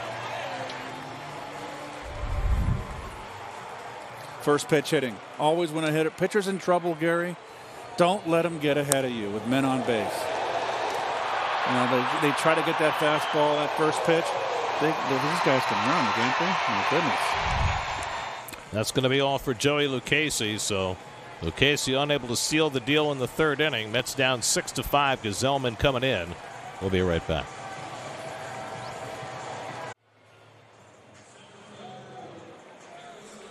Well, the Mets had a 5-2 lead with 2 on and 2 out. Nolan Arenado was down in the count 1-2, and the Mets came within a millimeter of getting through the inning. Take a listen. Arenado arguing that he foul tipped it, and the home plate umpire Mark Carlson agreeing. I don't know if he had to sell it or not. It was the right call. It was the right call. You could hear it on the audio.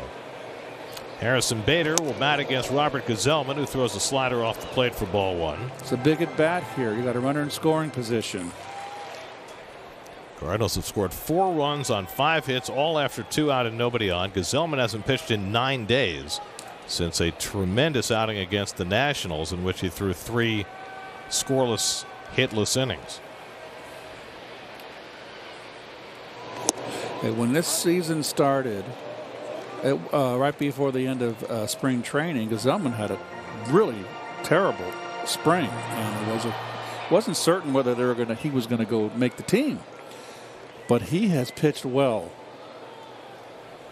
Well, he couldn't get on the mound when the season began. I don't know how the heck he does it. I mean, I don't know how these guys in the back end of the front end of the bullpen stay sharp. Well, I mean, they're carrying 14 pitchers, and this is true with every team. When you're going well, you're using the same 3 guys every day. Right. I mean, they're going to Familia a lot. And Castro, of course, and May and Diaz are your mainstays. But Familia's been the guy. Well, they went to Familia because they had to last night. Well, I mean, they've been using Familia a lot. And changeup misses from Gesellman, and he's behind Bader 3-1.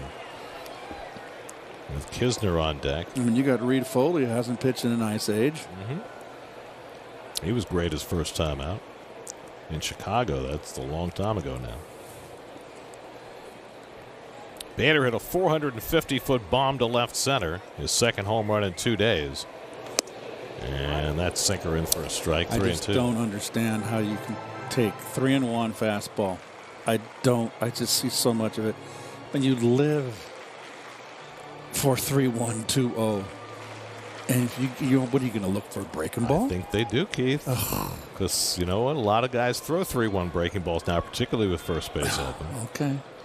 A lot of guys get me over breaking balls too. Mm-hmm. There's a lot of mediocrity. There's a lot of pitchers that are mediocre out there that don't have great breaking balls.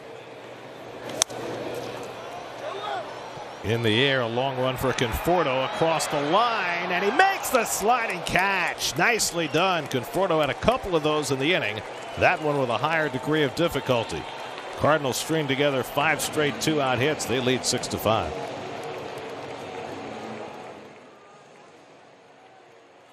Mississippi. Lights on the gateway arch. Pretty picture. Busch Stadium, the third so-named stadium in St. Louis. This one opened in 2006. Mets and Cardinals played the first National League Championship Series there.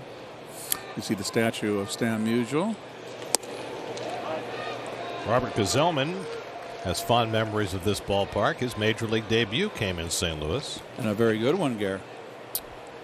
John Neese started for the Mets in his last comeback. I think he left with an injury in the first inning, and Gazelman came in through 3 2/3 scoreless, and that launched his big league career back in 2016. Robert is 6 for 52 at the plate in his career. His last hit came 4 years ago. Robert has had his ups and downs when he first couple of years, and he finally figured out his sinker is his bread and butter. And he has to pitch to contact. He's not going to be a strikeout guy. Meanwhile, Wainwright has been getting some of the worst run support of any pitcher in the majors, but tonight they brought him from behind a couple of times. And that's strike 3 call. Now looking at a changeup. 5 strikeouts now for Wainwright. As we mentioned earlier, Wainwright's third on the all-time Cardinal wins list behind Bob Gibson and Jesse Haynes, a Hall of Famer who pitched back in the 1920s and 30s. There's my old teammate Bob Forsch. Brother Ken Forsch had a fine career with the Houston Astros. It's a brother team, much like the Necros, Joe and Phil. Bob played a long time with the Cardinals. I played in the minor leagues with Bob in AAA. Another Northern California guy in the Valley, up there. Who were the best pitching brothers? Was it the Necros? Was it the Perrys, Gaylord and Jim? Was it the Cardinals, Dizzy and Daffy Dean? That's a good question. Wasn't Mickey and Ricky Mailer? Were they twins, Mickey and Ricky? No. You wouldn't even know they were brothers. Really? No, you wouldn't even know. One was left-handed, too. Well, Mickey. They could still be twins. I understand that. They're... I didn't like facing Mickey. He threw hard, had a good curve, a good hard breaking ball, but he didn't know where it was going. McNeil walked with the bases loaded in the second, and Jeff gets a curveball and bounces it foul. And his brother was a control pitcher. Didn't throw hard, had a curveball, slow curve, slider. Just really had some good years on where he won double digits for very bad Braves teams. Some people said the best pitching brothers of all time were Christy Mathewson and his brother Henry. Oh, you're going, Gary, I didn't know you were older than me. Christy Mathewson, who pitched for the Giants back at the turn of the 20th century, won, 300 and some odd games, and Henry, I think, was 0-1. But they used to joke that they were the best brother. Kind of like, Hank and Tommy Aaron. Right. And then you had the Alou brothers. 3 of them. Well, they actually played in the same game. It was the first time that 3 brothers. It was against the Mets. Was it? Yeah, for the Giants in '63. I remember I was 63. I'd have been 12 years old there. Last year in Little League.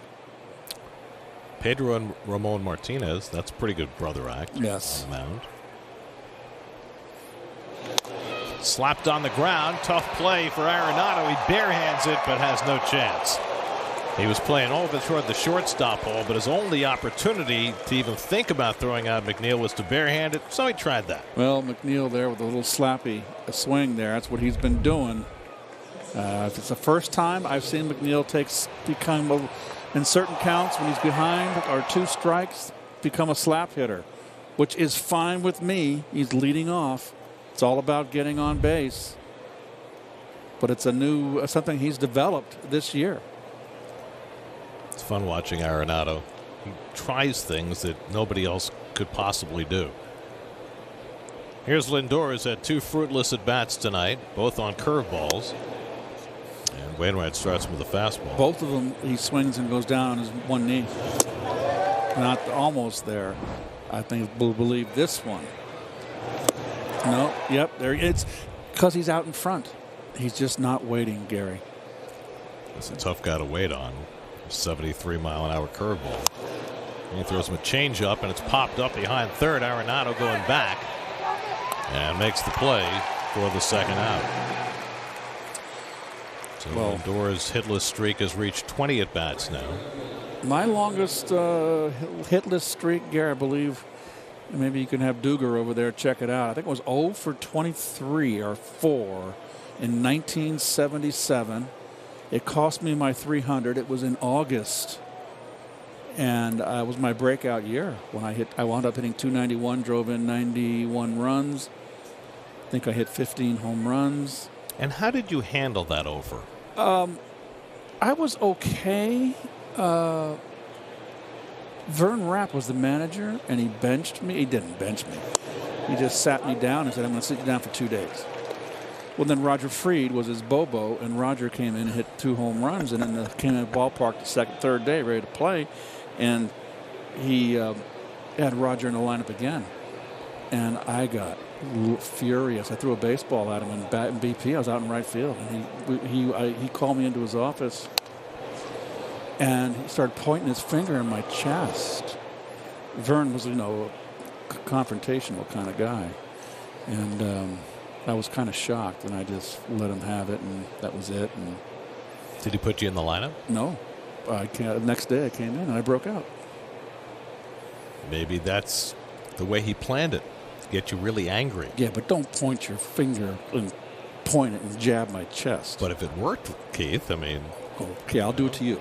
There's lots of different motivational ways that people operate, and none of those would work today because players wouldn't take it. But back in those days, I mean, Vern, you've often described as a disciplinarian. Yes. Well, he got the best out of you. I guess he did. Well, I had the breakout year because he was going to bring Roger in, who hit like 40 home runs in AAA. Conforto hits one past the mound toward the middle, smothered nicely by DeYoung, and he throws him out. Beautiful play by Paul DeYoung. He takes a base hit away from Conforto and gets Wainwright through the top of the 4th. That's a jab.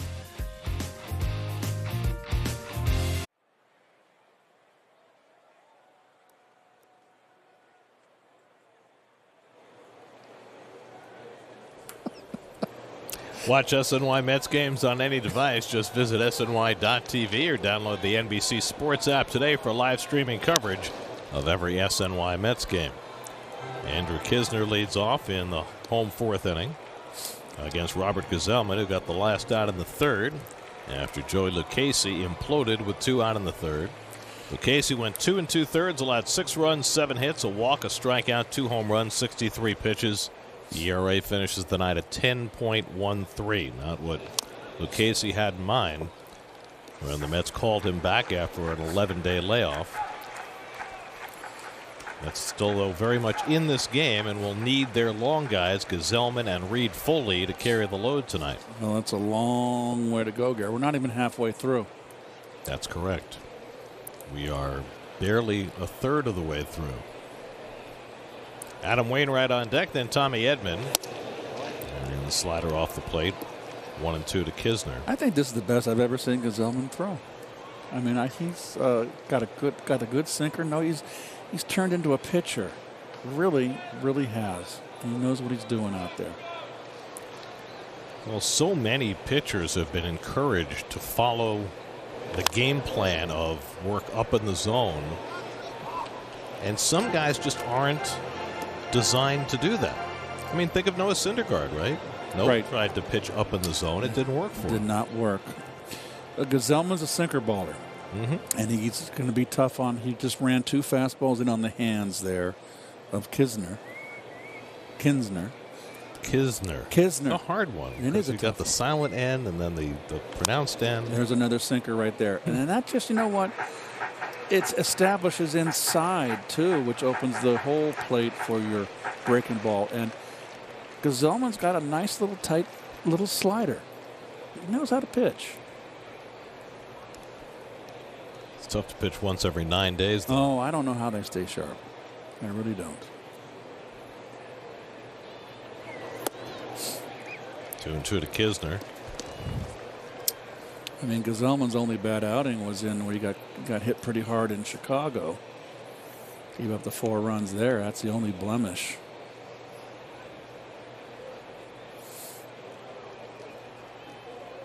This will be the 7th pitch of this at bat to Kisner. And he got it in on him, and he pops it up.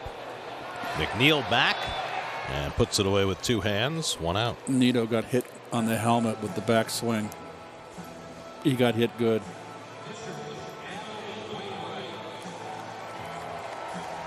Trying to shake that off. By the way, if you remember in the game last night as you watched There you go. Nito get clocked by Kisner's bat on the follow. Oh, it hit him on the shoulder. Ouch. That's even worse. Remember last night in the 8th inning, Luis sent Taijuan Walker up to pinch hit when he still had Nito available in the dugout. Right. And I asked him about it today, and he said, look, I don't want to use my catcher unless it's necessary. And he said, especially when I'm bringing Diaz in the 9th inning, because if anything happens to McCann, I've got nobody who can possibly catch Diaz. That's a point. And you know what? It was a bunt situation. Right. The other option would have been to let Trevor May bat for himself and stay in to pitch the 9th. But it doesn't look like they are inclined to use May for more than 1 inning at a time. And believe me, Louis knows who his pitchers' best bunters are. Strike 3, good slider right there. Quick work of Wainwright. But Louis also knows who his best bunters are. A lot of pitchers can't bunt, Garrett. You've been around long enough to see that there are pitchers that can't help themselves. Unfortunately, we're going to have a DH next year, and that will no longer be a factor. But you've got every manager has to know in the National League who his best bunters are out of that pitching staff. I mean, he could have sent DeGrom up there, but I don't think he's going to do that if he doesn't have to. You don't want to risk him. Exactly. Tommy Edman led off the first inning with a triple and scored the first run of this game. Then he flied out in the 3rd, 1 for 2. Gazelman's faced 3 hitters, retired them all. And misses with a changeup, and it's 2-0. By the way, in the last inning, Nolan Arenado hit a 3-run homer. It's the 5th straight game the Cardinals have hit a 3-run homer. That ties a major league record. 5 straight games for a team hitting a 3-run homer. The last time it was done was by the Giants in 2000. They had Bonds and Kent and Aurelia and those guys. 20 years ago. It's only been done 5 times. A team hitting a 3-run homer in 5 straight games. It's not an easy feat. And 2 of them in this stretch for the Cardinals were pinch hit 3-run homers by Matt Carpenter. He did that in back-to-back games. Little dribbler up the line, it just goes foul. 3-2 to Edman.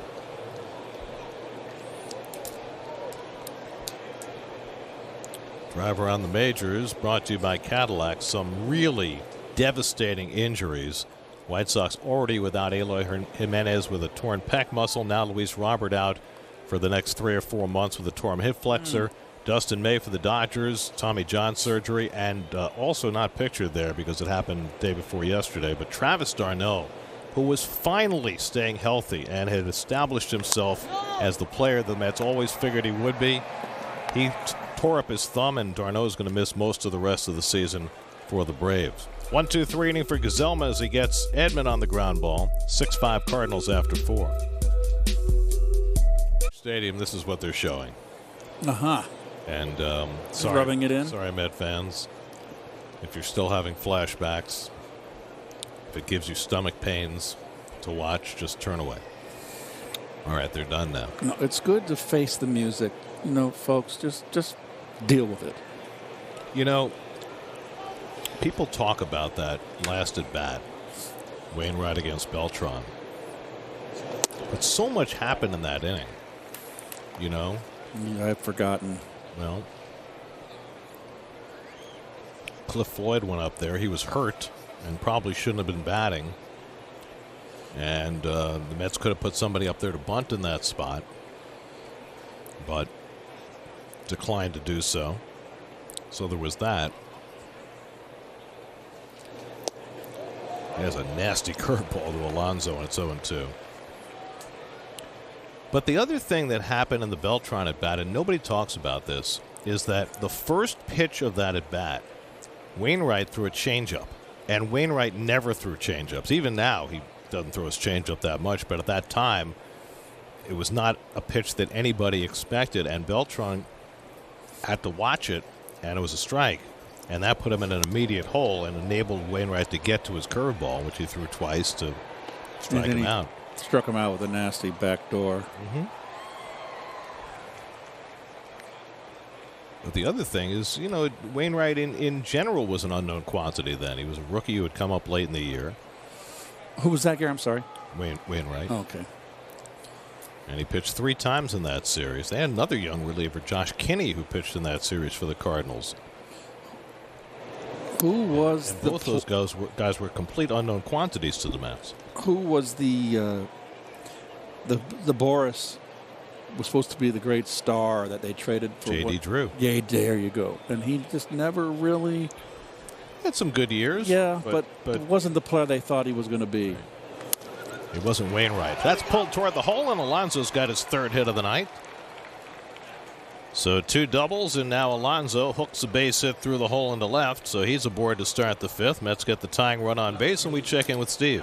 Gary, we talk so much over the years about the Cardinal way, and listen, it's something that only exists because it gets passed down from generation to generation. And Paul Goldschmidt said that the first thing he realized when he came over to the Cardinals in 2019 was how the veterans, the guys that had been here for the long time, Yadier Molina and Adam Wainwright, set the tone from day one of spring training. They were the first one into the complex, even at this late stage in their careers, the last ones out of the complex. He mentioned that Yadier Molina, during BP, after he was done, he'd stay out on the field and catch the ground balls from infielders. He said when you have 2 guys like that, again, at this late stage in their career, setting that type of tone, it just makes it impossible for anybody else on the roster to give anything less than they do. Well, when you have veterans that have been there a long time, it helps, and veterans with good attitudes. And you're talking about the 2 oldest players in the National League, Wainwright and Molina. Another changeup lifted to center field by Dom Smith, and Harrison Bader comes in to get it. Alonso back to first, 1 away. Well, Molina's on the injured list right now, but those 2 guys are moving toward records. 279 career starts as battery mates. I mean, if you look at it, they're the modern day, this generation of Cardinal leaders. For me coming up, it was Gibson and Brock. Oh, Wainwright will give credit to Chris Carpenter, who was the guy before him, who had been the veteran presence on that staff and nurtured him as he was coming up. Here's Pilar's having another big day. A single and a 2-run homer, 5 for 7 with a couple of bombs the last 2 days. And he takes a cutter for a strike. The worst thing that a team can have is you acquire a veteran player and he's got a bad attitude. A good veteran player that may be dissatisfied, and it's just poison.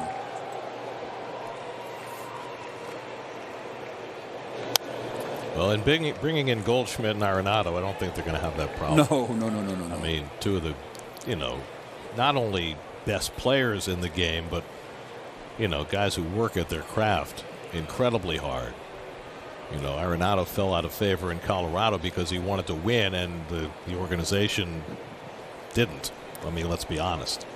They gave him all that money and then didn't surround him with the players that he needed to win. And eventually, they decided to part ways. Well, they also gave him the boatload of money, and then it just was all the investment was in one player. Exactly. And one player can win a pennant for you. It has to be, you got to have supporting characters. But then when they decided to trade Arenado, they were so anxious to get him out of town, they gave the Cardinals $50 million to pay the contract. It was unbelievable. And didn't get any prospects in return. That's hit sharply, but it could be two. Edman to DeYoung and back to first in time to double up Pilar. Beautiful. 4-6-3 double play gets Wainwright through the top of the fifth.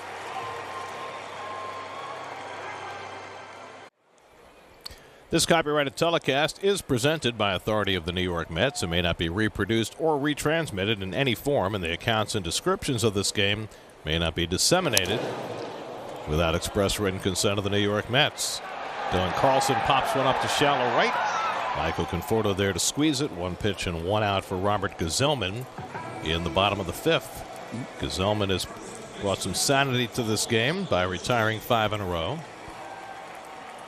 Mets had leads of 2-1 and 5-2. They both have gone away.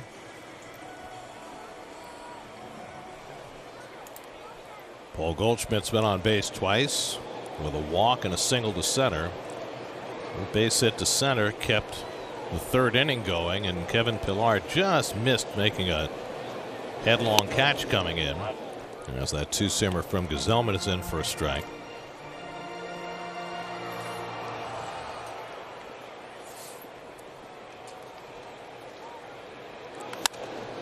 Goldschmidt pulls that one foul.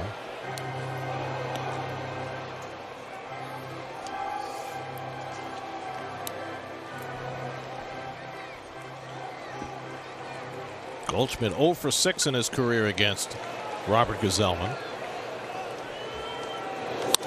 And he lines one toward the middle. McNeil is there to make another terrific play. I'll tell you what, Jeff McNeil the last couple of days has just been spectacular. Gsellman had to flop himself down to avoid getting drilled by that Goldschmidt liner, and McNeil turns it into an out. It's only because he's had the opportunities. Almost took Gsellman's head off. Duck. You make the plays when the balls are hit to you, and McNeil is very sure-handed. He's got good hands. But you know what? He's also getting to play his best position every day now. I mean, he was perfectly adequate at both corners and at third base, but he's a better second baseman. And I think that the comfort of playing one position, really for the first time in his career, has got to enhance his defense, don't you think? Certainly, yes. I don't. You bounce around and play in different positions. He did a wonderful job 2 years ago playing right field and left field, but it's more, you can settle in more comfortable. You don't have to worry because nothing makes you feel bad. He's not really an outfielder. When you make a play that costs a run or a game, it makes you feel terrible, and it makes you nervous out there.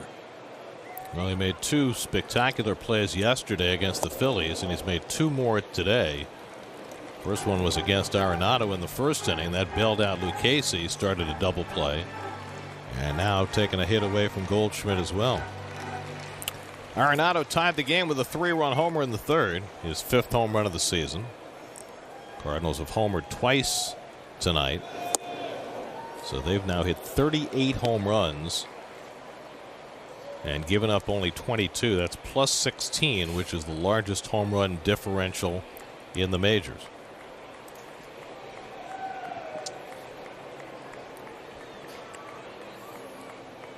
Gsellman behind 3-1, and Arenado hits a bullet right to VR, and that retires the side. So a couple of hard hit balls in that inning, but Gsellman gets a 1-2-3. Well, the good news is the Mets have scored 5 or more runs for the 3rd straight game. The bad news is tough start for Joey Lucchesi, who gave up 5 straight 2-out hits and got knocked out in the 3rd. That's down 6-5 as we start the 6th. And Jonathan Villar takes a cutter inside from Adam Wainwright. Wainwright bobbled in the 2nd and 3rd inning, but he has settled down since getting the lead. Genesis Cabrera, last seen hitting Bryce Harper in the face, up in the Cardinal bullpen. By the way, Harper, I don't know if we talked about this yet tonight. His second to last at bat last night, clearly his left wrist, which had kept him out of the lineup the 2 previous days, was acting up as Sean Reed Foley's up in the Mets bullpen, to the point where he bunted with 2 strikes and struck out. And they left him in the game at that point. Yep. And then he winds up with that last at bat against Familia, and I I don't know how much it affected him in that at bat, but he's out of the lineup tonight for the Phillies, so obviously it was hurting him. I was surprised after he, resorted to bunting. Who did they have on their bench? They still had Andrew Knapp. They could have used the pinch. Well, but if he's not capable of swinging the bat to the point where he's bunting with 2 strikes, you have to at least consider batting for him, right? Well, Familia struck him out twice in that at bat. Didn't get the call on the one, and then got him with the sinker. Curveball hit in the air to center, and Bader's right there to retire VR, 1 out. Let's check in with the studio. Maria Marino has a game break brought to you by your local Honda dealers.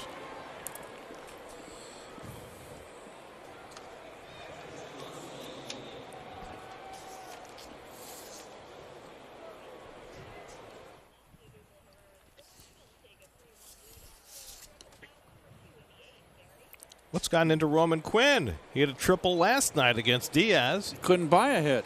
Now he hits another triple today. Wow. Here's Tomas Nido. Hit by a pitch with the bases loaded in the second. Grounded out in the third. He drives one into right center field for a base hit. So Nido, who hadn't played in 10 days, has his second hit of the season.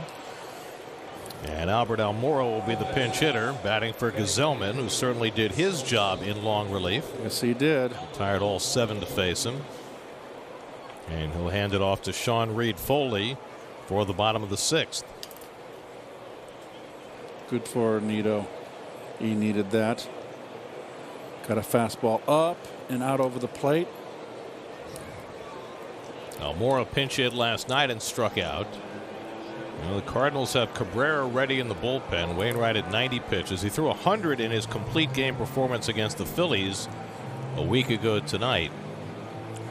We'll see how far Mike Schilt wants to go with his 39-year-old veteran. He wants one more inning out of him. That's what he wants. This one. He wants him to finish it. Well, I think that with Cabrera up, the lefty, that he might be in to face McNeil. That this could be Wainwright's last batter.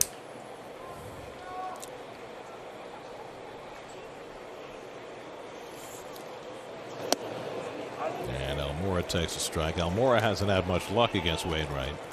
0 for 10 in his career. And I must say, another nice balls and strikes being called by the home plate umpire, Mark Carlson. I like what I see from the ump so far. Been very few stinkers out there so far. I would say that over the last few days, the umpires have had more trouble on the bases. Yes.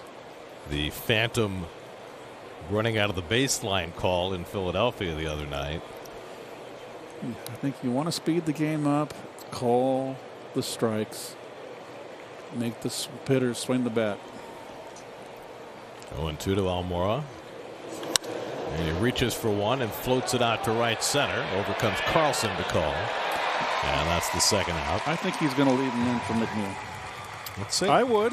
Runners on first base. Well, here he comes. How do you know? He's going to the lefty because I can see it. Oh, I didn't look. I'm looking at the wrong monitor. On my all 9 screen. Oh, boy. Our first look at Mike Schilt tonight as he comes out to the mound, if they actually show him on Cardinals TV. Apparently they do not like to show Mike. It's the first time we've seen him on the screen tonight. There he is. And they immediately move the camera off him. There's something going on there that's a little strange. Anyway, Wainwright's leaving. Cabrera's coming in to face McNeil in a 1-run game. We got to stick Gelbs on that one.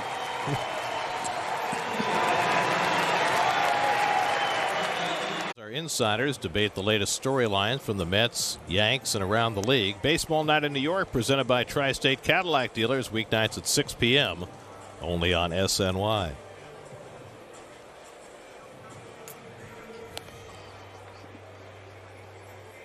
The apotheosis of St. Louis in statuary. The famous king. I don't know which Louis. 7th. We're saying the 9th now? It's one of those Louis. Well, this is This is the guy whose parents were the big Phil Collins fans. Hennessy's Cabrera in the pitch. I like that first name with the accent on the first syllable. Very nice. Hennessy's beautiful. Big, skinny little guy. Comes in to face Jeff McNeil with the tying run at first and 2 out. McNeil has a bases-loaded walk and an infield hit in his last 2 plate appearances after a 4-hit night last night.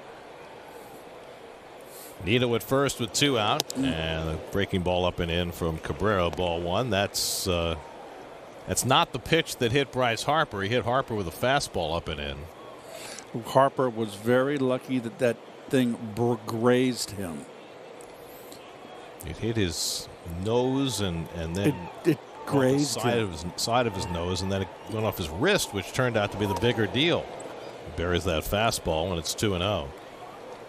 And, Harper, I thought, handled it as well as he possibly could. He sent a note over to Cabrera telling him not to feel bad.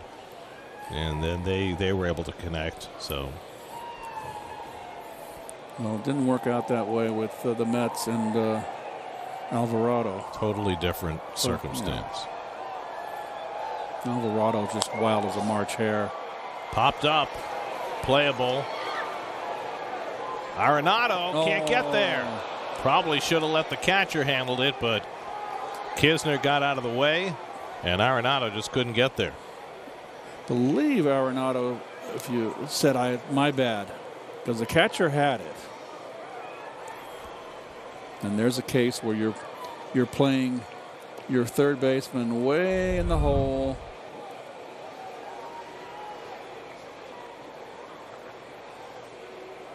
My bad. Yeah, yep. That's exactly what he said. But, if you're Kisner, you give way to your 8-time Gold Glover. Absolutely. 2-1 to McNeil, who gets a life as the result of that misplay. No error. And a fastball misses low. And now it's 3-1. Francisco Lindor is on deck. Mets have seen a lot of Cabrera in spring training and occasionally in the regular season. McNeil's got 1 career at bat against him. But the Mets see the Cardinals so often during spring training. They probably have a decent read on him. And he walked him, so McNeil's on base for the 3rd straight time. And now the Mets have 2 out and 2 on for Lindor. Lindor, natural right-hand hitter, I think is swinging the bat better right-handed. And if you didn't have this 3-batter rule, I would be inclined to bring in a right-hander to make Lindor bat left-handed. Lindor trying to snap out of an 0 for 20 stretch. Tonight he has struck out twice and popped up. He's got the tying run at second in Nito. McNeil at first with 2 down. He's only had 13 right-handed at bats. He's 3 for 13 from this side. And he pulls one down the left field line foul. He's just out in front. Letting go with one hand there, Gare. It just means you're out in front, reaching for the ball away. The first pitch changeup from Cabrera. Mets are 2 for 6 with runners in scoring position last night. That means they're 11 for 27 over the last 3 games. A huge boost. And they could use one here from Lindor with 2 out. And Francisco takes the fastball outside, a ball and a strike. Wainwright went 5 2/3, allowed 7 hits and the 5 runs so far. Walked 3, 1 intentional, struck out 5, hit a batter, allowed a home run, but in a year where he has yet to get a win, he leaves with the lead. Cardinals have been averaging less than a run and a half per game for him, but they got him 6 tonight. And the breaking ball in the dirt, good stop by Kisner, and it's 2-1. Cabrera can't find the plate. He generally has decent control. It's a different, Gary, it's different coming in with men on base than it is starting an inning. Everybody comes in, you're a reliever, you're fresh, it's your inning. But when the Ducks are on the pond and you come in, you got to get the big outs. It's a whole different ball of wax. When the Ducks are moving at the county fair, I never hit them. 3-1 now to Lindor, so Cabrera keeps digging the hole a little deeper. You got Conforto standing on deck. So Francisco, you got to figure, sees something to hit here. I'll be ready for a heater. 2 out and 2 on. Mets down by a run in the 6th. And Lindor hits one toward the middle, but that's where Edman is. Unassisted force play ends the inning. So the Mets strand 2, and Lindor's woes continue. Still 6-5 Cardinals.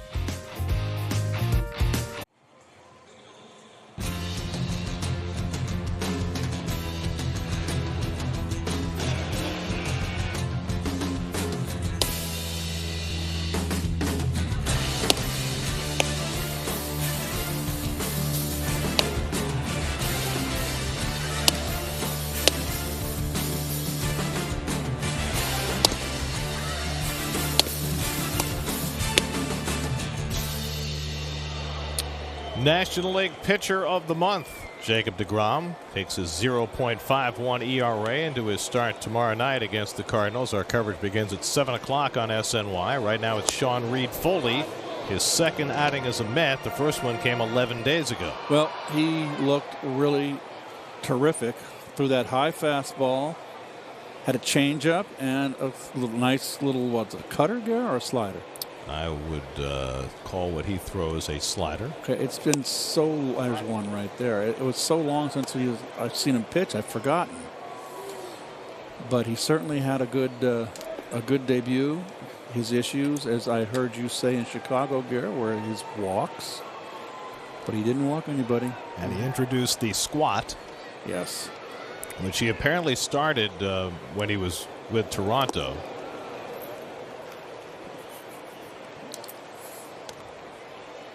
He came over in the Steven Matz trade. And certainly first impressions were very positive for Sean Reed-Foley, who started some games for Toronto in 18 and 19, just 5 games out of the bullpen for them last year, and looked really good this spring. 1-2 to Paul DeJong, who doubled his last time up, and there's that high fastball, and DeJong fouls it back. Nito watches it sail into the third row. Paul DeJong now has 20 extra base hits against the Mets.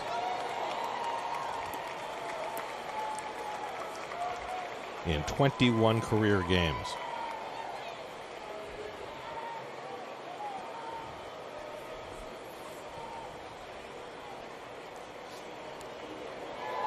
DeJong, then O'Neill and Bader for the Cardinals in the 6th after Robert Gsellman had 2 1/3 perfect innings of relief to keep the Mets within a run.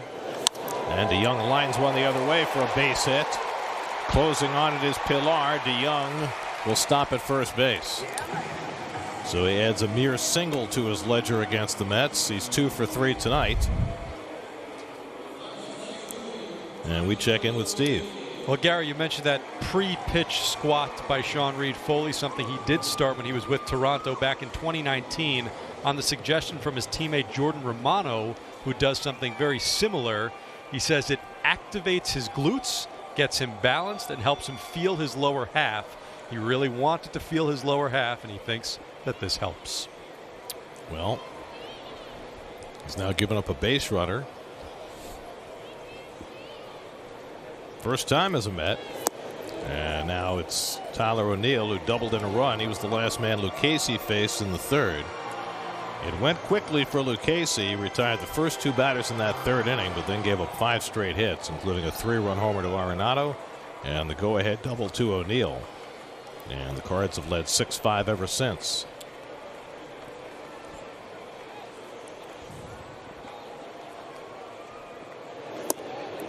The slider on the corner. Nice pitch by Reed-Foley. 1-1. Sean Reed-Foley, born in Guam, where his dad was in the Air Force. Went to high school in Jacksonville, Florida. 2nd round pick by the Blue Jays in 2014. He's a solidly built guy, 6'3", 230.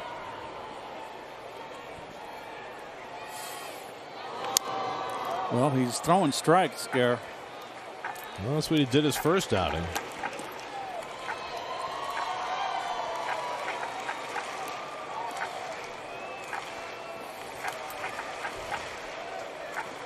12,686 on hand at Busch Stadium, where they are allowed a capacity right now of 14,500.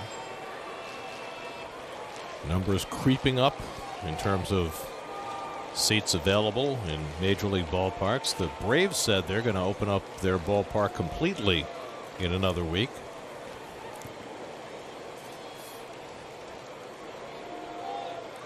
Look at the baby. Front row behind home plate with the green headphones. Lime green.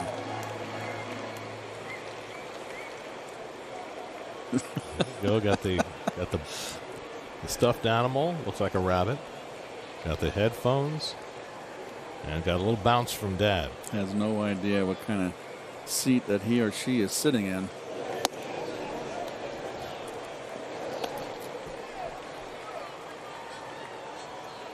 But Dad knows. And he's going to make sure everybody else does too.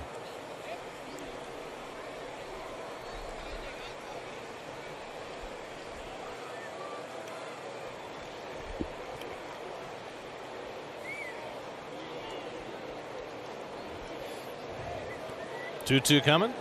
And O'Neill fouls back the fastball. So didn't you say, Gary, that I heard you in Chicago say that he was averaged like 6 walks every time for 9 in the minor leagues? Reed Foley?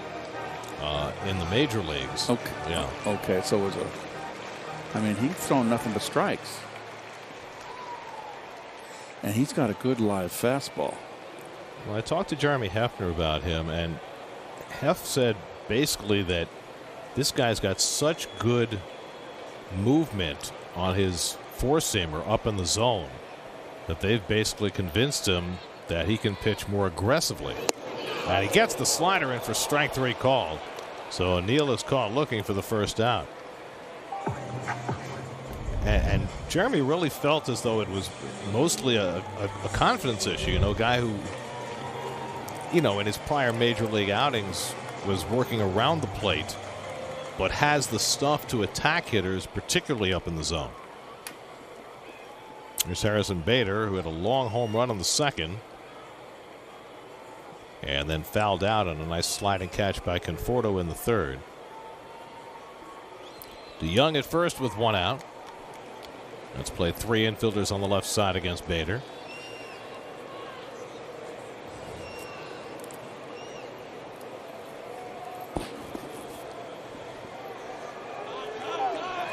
Time was called before Reed Foley's throw. Stubby Clapp, the first base coach. You had to mention that. And Ron Pop Warner at third base coach. Not the football coach, Pop Warner. No. But that's Stubby. Yeah. Yep. Stubby Clapp, longtime minor league skipper.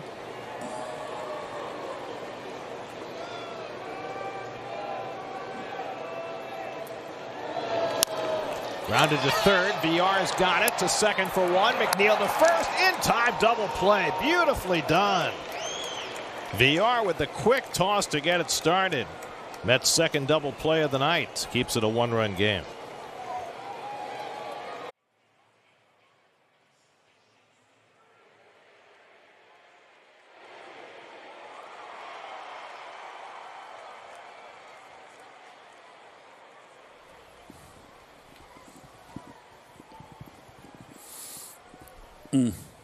Kirilloff apparently can do something other than hit home runs. We go to the 7th. Michael Conforto leads off against Tennessee's Cabrera. And he gets a curveball over for a strike.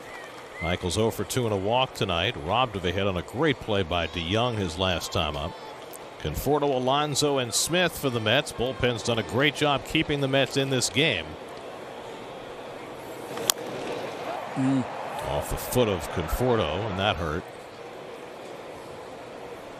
Ryan Helsley is up in the Cardinals bullpen. This is Cabrera's third batter, so they could bring Helsley in to face Alonso, who's up next. You see that came right off the toe. Oof. It hurts.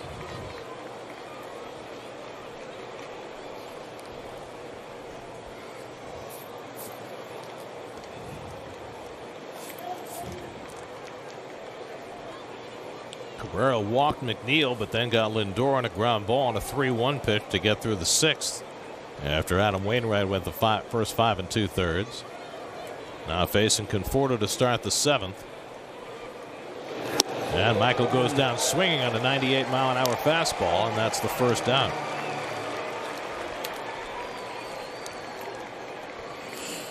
I had to turn my heater on here, Garrett. It's getting cold. It's raining here, too.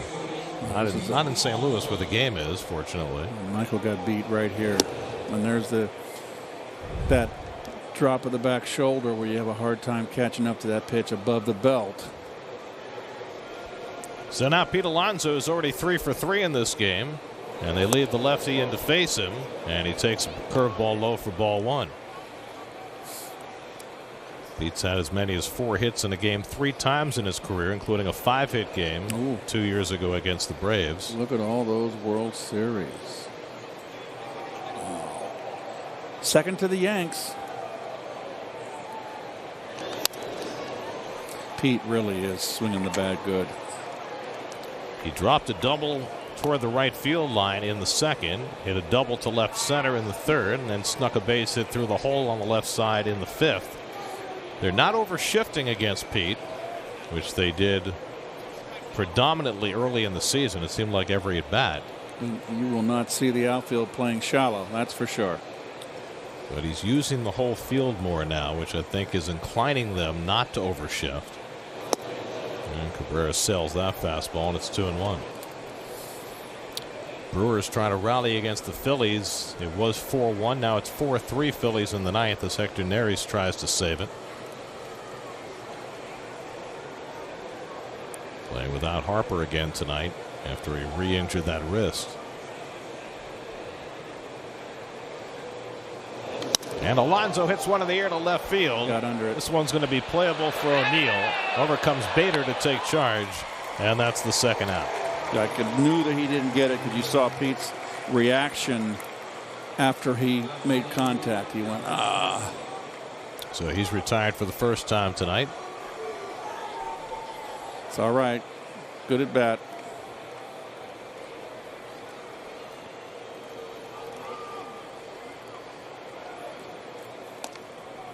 So 2 down in the top of the 7th, and now Dom Smith, who was 0 for 3 tonight, drove in a run with the ground out in the 3rd.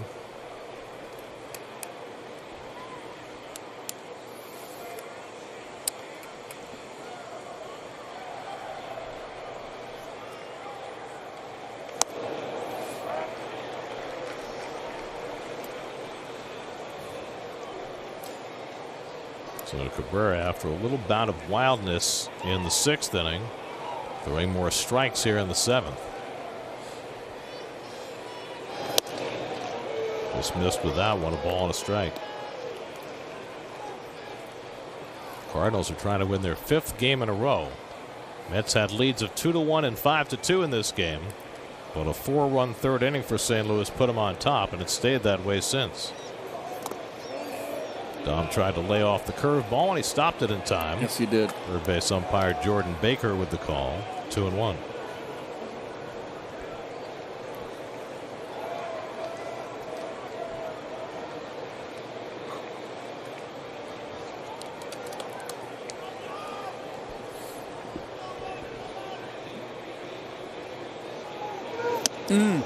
Just got out of the way of that. I'll get your attention.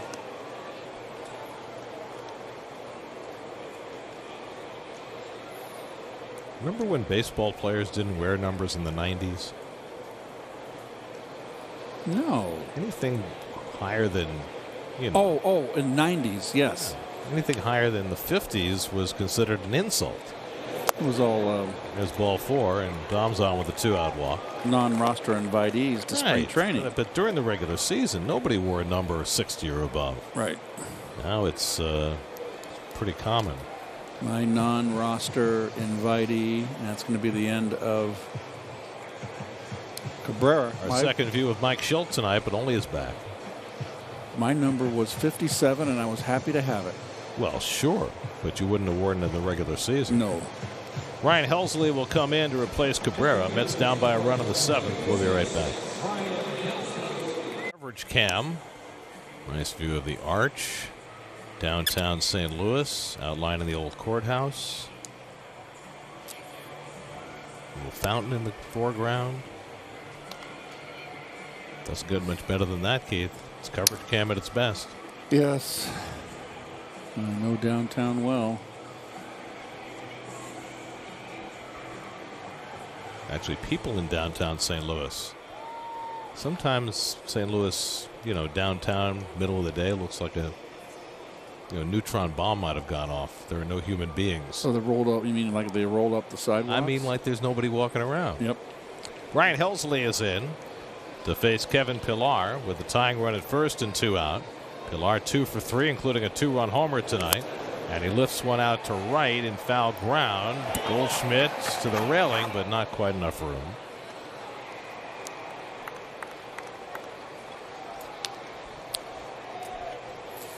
So Genesis Cabrera faced 5 batters, walked 2 of them, retired the other 3.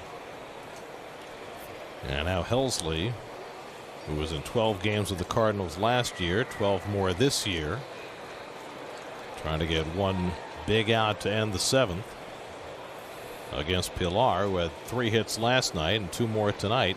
A home run each night. Almost another one last night that just hooked foul.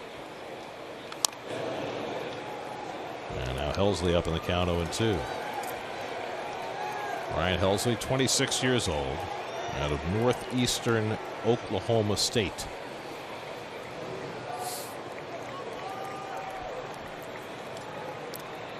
Helsley, who has Native American heritage to the point where the Braves had to stop tomahawk chopping when he was in the game because they were too embarrassed. Maybe they should be embarrassed more.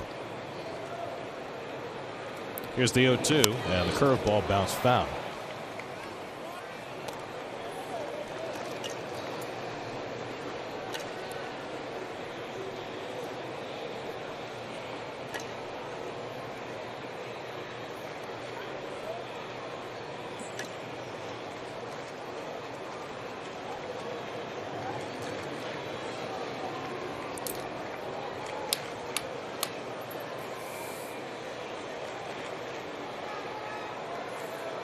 Oh, 2 to Pillar, and he got jammed. And Edman is there to catch the pop-up as the bat shatters, and that's how the inning ends.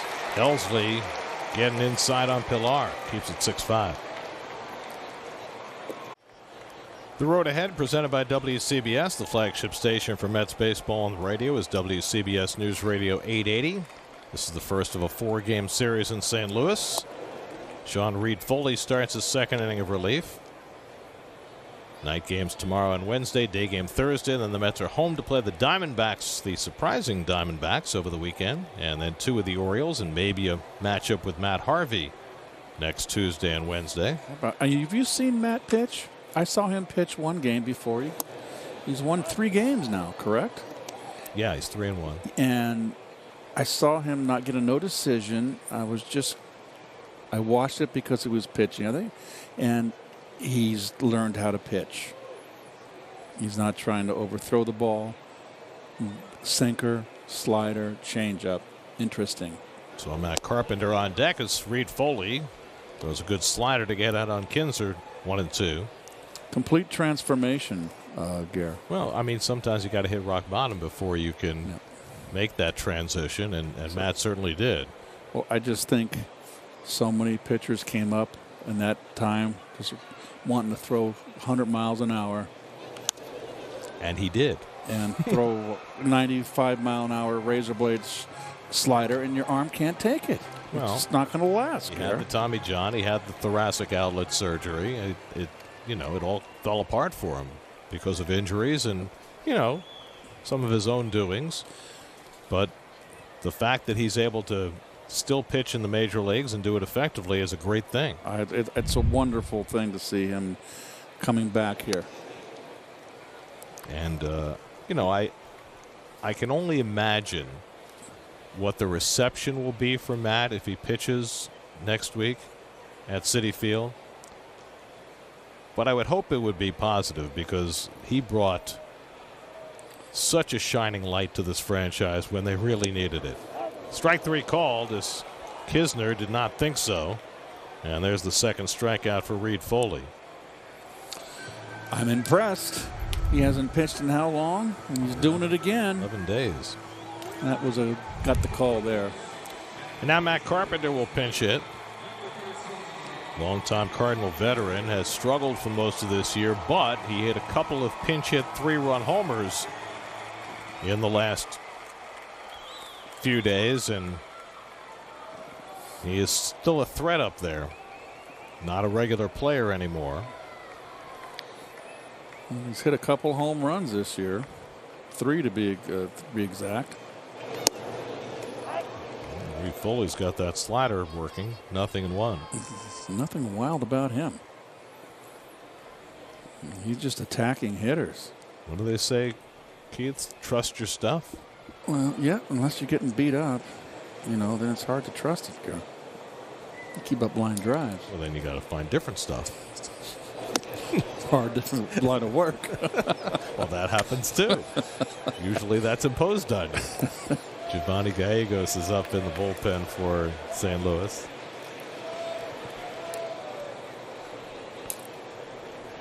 Three infielders on the right side against Carpenter, who's always been a dead pull hitter.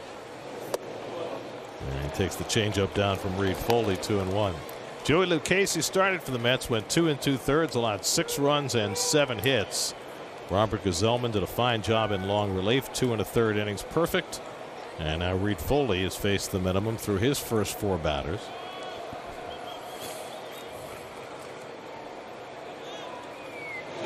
And Carpenter lays off, and he stopped it in time.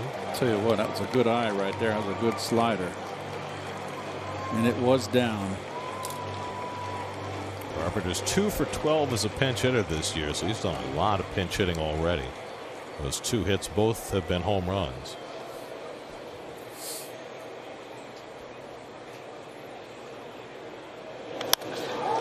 Gets under one to center field.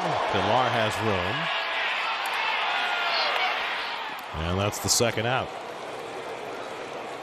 Doug Williams and Andy Martino discuss the positive influence of Diesel Donnie Stevenson, plus the ups and downs for Edwin Diaz on the latest Shea Anything podcast presented by Verizon. Subscribe wherever you listen to your podcasts. What do you make of the whole Donnie Stevenson line, Keith? Well, I think it was a good thing. It's a joke. It's almost like Sid Finch, and the team was tight. It loosened them up. I think it was a good tactic. I mean, whatever or whoever Donnie Stevenson might be, that's lined the other way, and a base hit for Edman. Comes off the sidewall to Dom Smith. Edman to second, and he slides in safely with a 2-out double. Second extra base hit of the night for Tommy Edman. This time slashing one the other way.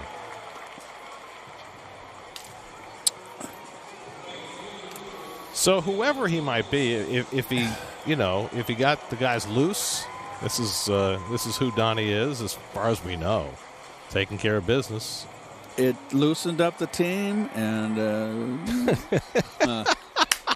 I like that. If you have any info pertaining to Mr. Stevenson, please call Steve Gelbs at home. Please don't. That's funny. See, here's the thing. If we were in our normal venue, traveling with the team and in the clubhouse, we know a little bit more about Mr. Stevenson. But as it is, he might remain a mystery for the rest of the year. He's a phantom. All I know is in the 3 games since he arrived, the Mets have scored 18 runs. Yes.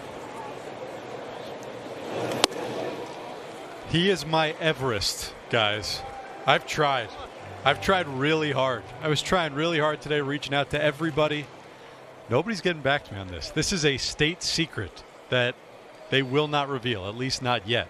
I am convinced, like you said, Gary, if I was in the clubhouse, I could finagle it somehow. I could get somebody to crack, but this far apart, nobody's returning my calls. Well, right now he's like Bigfoot. Or the Loch Ness Monster.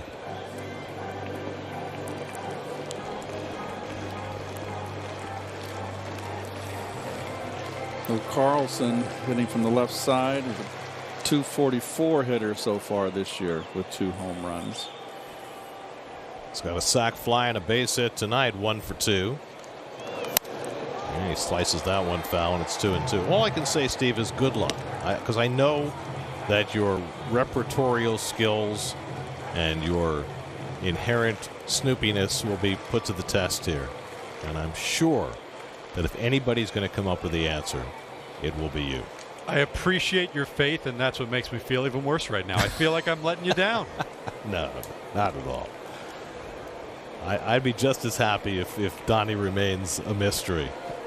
Good, then I'll stop.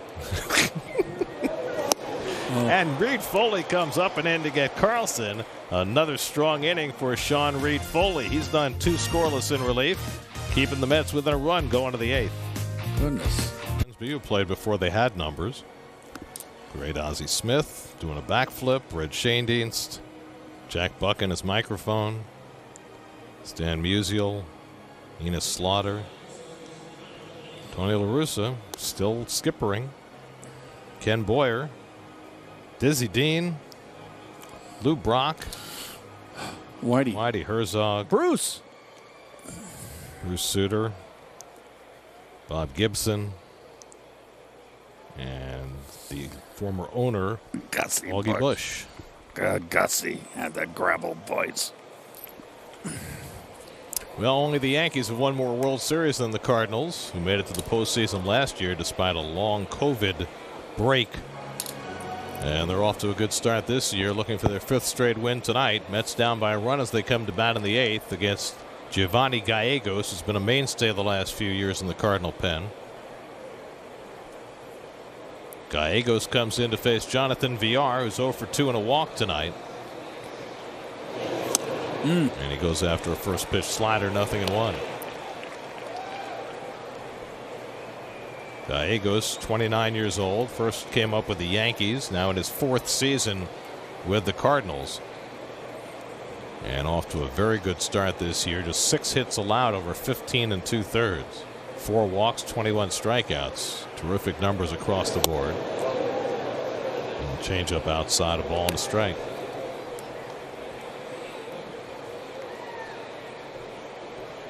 Jacob Barnes, who had a very effective quick inning last night, is up in the Mets bullpen. Pitcher due up 3rd for the Mets in this inning. Gesellman and Reed Foley have gotten the job done in relief. A combined 4 1/3 scoreless. And the slider misses to Villar, 2-1. Tomas Nido on deck, and then the pitcher spot. Mets have used Almora, which leaves them, you would figure, with Peraza to pinch hit unless Nimmo's available. And to this point, there's no reason to think Nimmo is ready to swing the bat. But I guess we'll find out shortly. Nimmo's been suffering with a bruised finger. J.D. Davis went on the injured list today with a sprained finger. That's a good slider, and he had Villar flailing, and it's 2-2. Well, Villar wanted to hit a fastball, 2-1 count, and he got the old bait slider. Cardinals got a scoreless inning out of Genesis Cabrera. They got 1 out from Ryan Helsley to finish the 7th, and now Cabrera in the 8th, which would set up Alex Reyes for the 9th. Reyes has been spotless as the closer. And Villar fouls off the fastball. Still 2-2.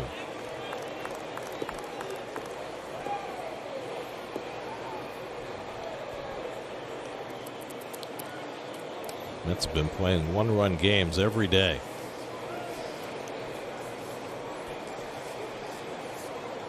Last 5 games the Mets have played have all been decided by a 1 run. 3 losses followed by 2 wins. And they're in a 1-run game again. And the slider just missed inside. Kisner tried to steal it. Didn't get the call from Mark Carlson, and it's 3-2. It missed.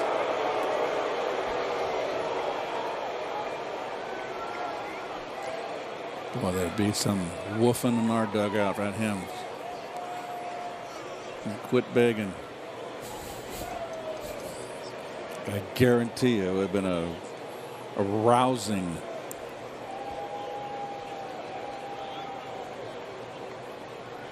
Three and 2 to Villar. And he lifts one out to left center. Back goes Bader. He's got room. One out.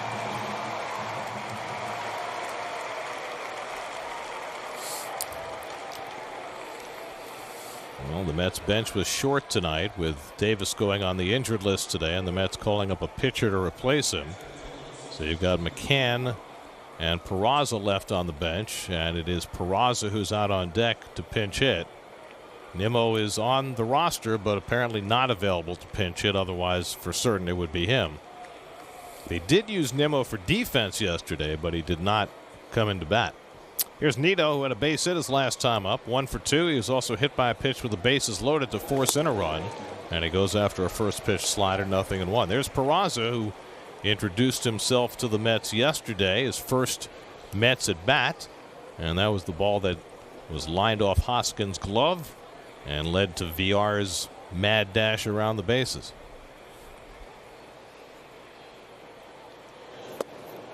Sinker misses, and a ball and a strike to Nito.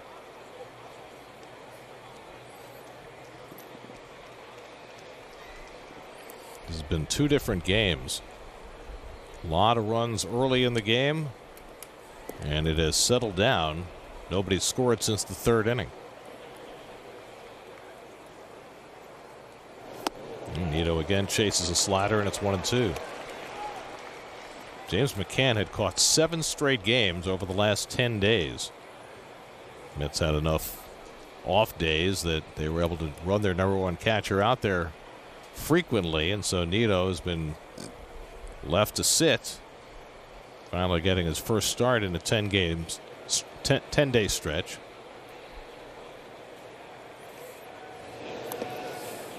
He's doing 2 now. That baby back behind home plate's hanging in there pretty good.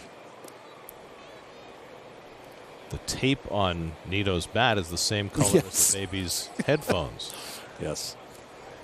I believe they took the headphones off, though. No, it's still on. Are they?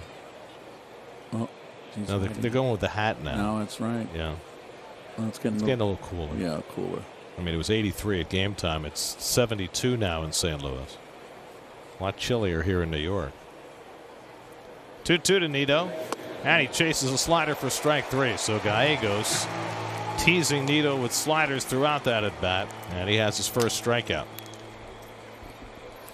It's got that good breaking ball, and he likes to throw it. Got a down tilt to it. Really got on top of that one. So now Jose Peraza will get his second plate appearance as a Met. He's batting 1,000. 1 for 1. It's a big hit he got last night. VR celebrated his birthday last night. Peraza celebrated his on Friday, turned 27. Bats here with 2 out and nobody on, and gets a breaking ball for a strike. Peraza, who played last year with the Red Sox and the 4 years before that in Cincinnati, where he was an everyday player, playing both second base and shortstop. Lifetime .271 hitter. Yet another of the veteran players the Mets brought in to constitute their bench this year.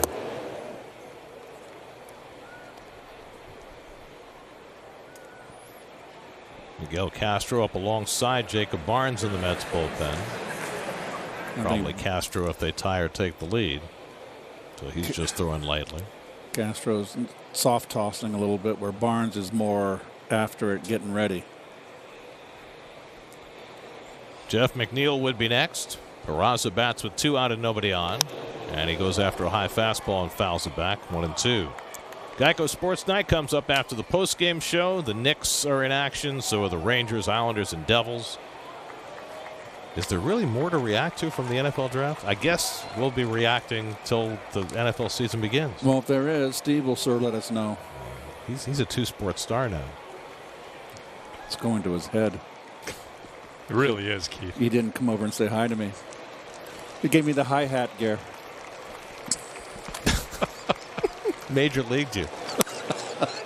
Little bloop out to center. Bader comes on, and out goes Edman, and Edman makes the catch, and that retires the side. 1-2-3 go the Mets in the top of the 8th. Still 6-5 St.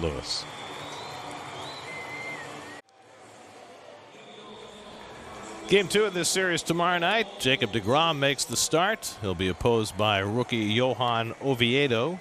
7 o'clock, our coverage tomorrow night. Mets and Cardinals right here on SNY.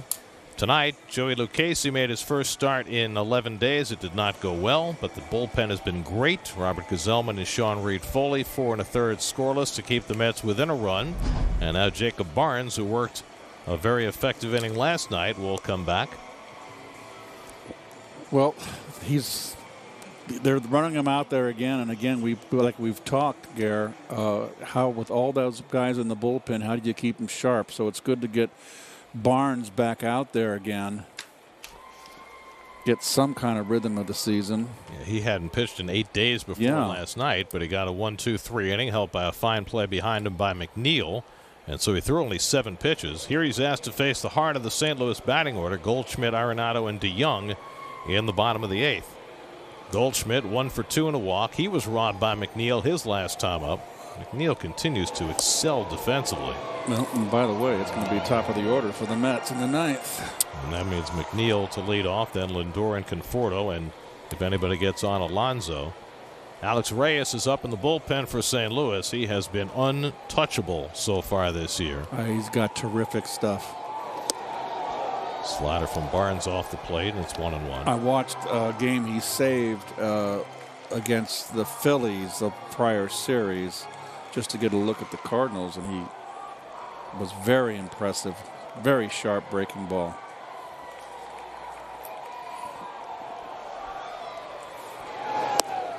Goldschmidt goes after that cutter and misses 1-2. There's Reyes.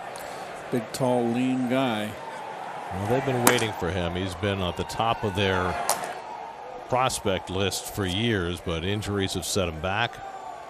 And now they seem to have found the right niche for him as a closer. Kid who was born and raised in Elizabeth, New Jersey.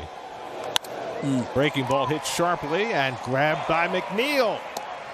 Well, McNeil just continues to shine on the defensive side. It's called good hands. So 1 out now, Nolan Arenado, whose 3-run homer in the 3rd tied this game. And remember, the pitch prior to this, folks, was a foul tip on the ball in the dirt that kept his bat alive. And that was a costly 3-run home run right there. That tied the ball game. Last time up, he had a seed to 3rd that VR caught. So Arenado 1 for 3 on the night.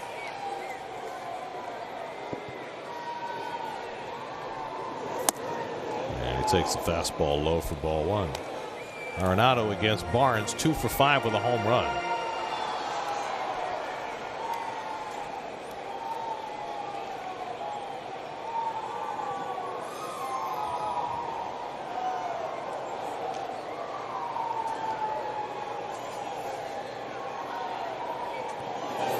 The Mets bullpen had a bobble last night with Castro and Diaz each giving up 3 runs.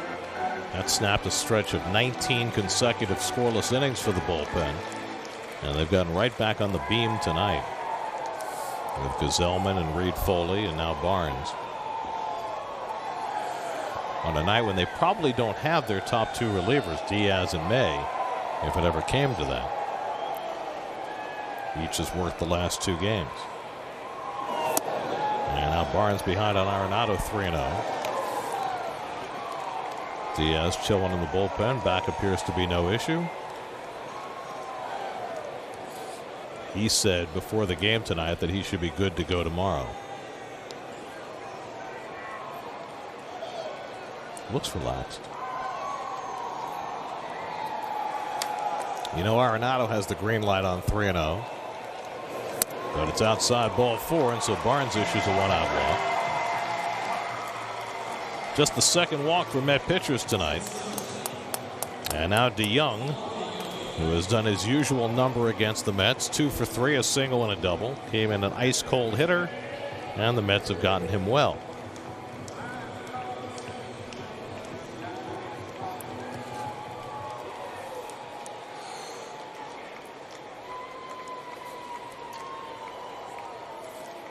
It'll be nice when we can get rid of these masks, which means getting rid of this pandemic. Vaccinate. It's our best hope. That's 5 in a row out of the strike zone from Barnes. Ball 1 to DeYoung. With Tyler O'Neill on deck, and Jeremy Hefner is going to come trotting out of the dugout. Barnes was in such a good groove last night and against Goldschmidt to start this inning, but he's lost a little bit of his command.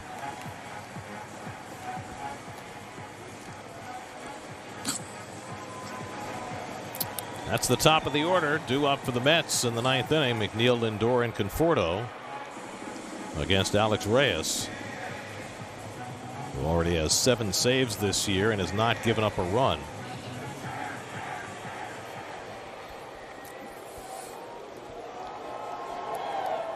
But he will walk people, so you have to be a little patient with him. We'll see how the Mets handle him in the 9th. First, Barnes has to put up a 0 in the 8th. DeYoung now hitting .372 lifetime against the Mets, with 9 homers and 11 doubles in 21 games. Good high heat by Barnes, and it's 1-1. DeYoung came in with a blast his 2017 rookie season. Finished second in the Rookie of the Year that year to Cody Bellinger. But since the All-Star break in 2019, his numbers have taken a bit of a tumble. Not against the Mets, but against the rest of the world.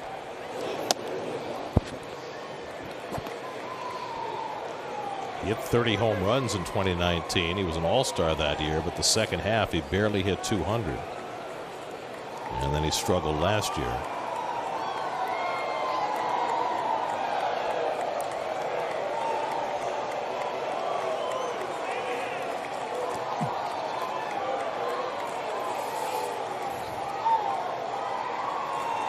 Two-1 to DeYoung, and he buries that in the dirt. Nito to first, and that's saved by Alonso. So a pitch in the dirt and a back pick in the dirt, and Nito thanking Alonso for saving him an error.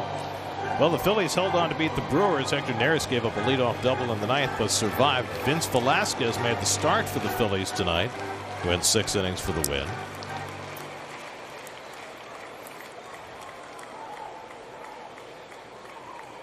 So after walking Arenado, Barnes has fallen behind on DeYoung 3-1 with Tyler O'Neill on deck. And DeYoung takes a knee-high fastball for a strike, 3-2.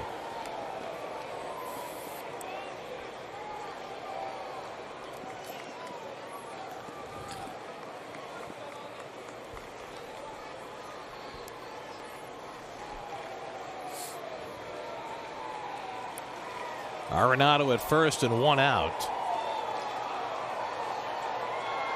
Not running. And DeYoung drives one to right. Conforto is there. And that's the second out.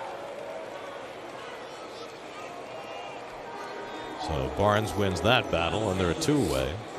And Tyler O'Neill comes up. O'Neill put the Cardinals in front with an RBI double in the 3rd.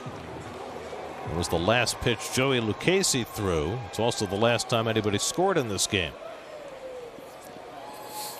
Mets had leads of 2-1 and 5-2 before the Cardinals put up a 4 spot in the 3rd. Arenado tied it with a 3-run homer. Then DeYoung and O'Neill followed with doubles to give St. Louis the lead.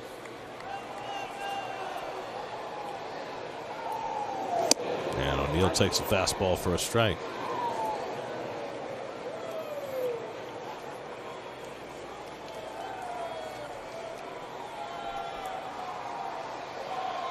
That's starting a stretch of 12 games outside the division and running into a hot Cardinal team tonight. And a fastball for a strike, and it's 0-2. Of course, the Mets didn't play out of division last year in the National League. Only played the NL East and the AL East. Last time they played the Cardinals in 2019, St. Louis took 5 of 7, including 2 of 3 at Busch Stadium.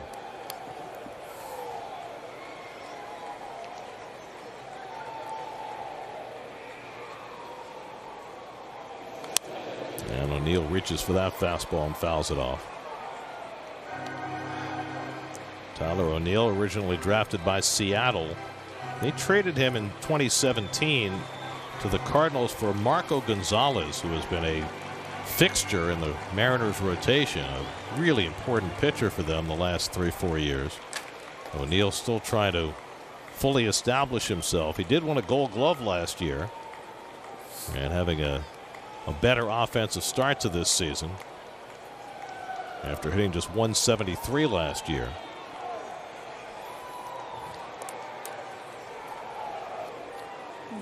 I don't think anybody's having a better time at the ballpark than that baby behind home plate.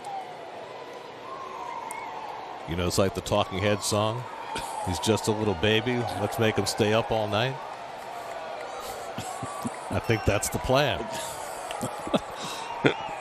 Oh, here, I think it's a she having a ball. Either way. 0-2 to O'Neill, and he fouls it back in the baby's direction.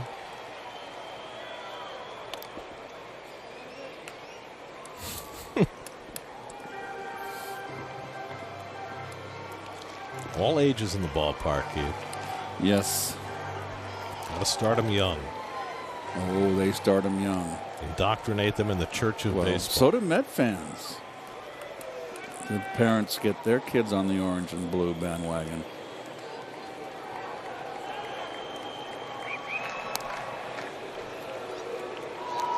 Yeah.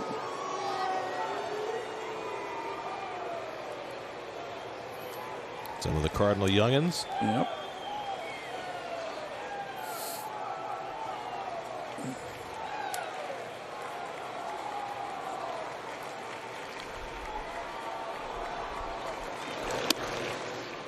One and two to O'Neill.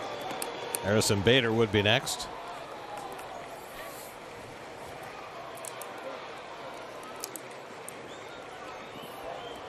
Cardinals have 9 hits tonight. 6 of the 9 have been for extra bases. O'Neill had one of those. So did Bader. Get that guy back in the on-deck circle.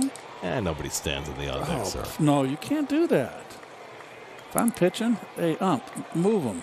Never seen it happen, Keith. Not in the last 30 years. Nice pickup by Nito on a ball that was almost by him. Made like a shortstop going in the hole for that one. Not coming quite as easily for Barnes tonight as it did last night.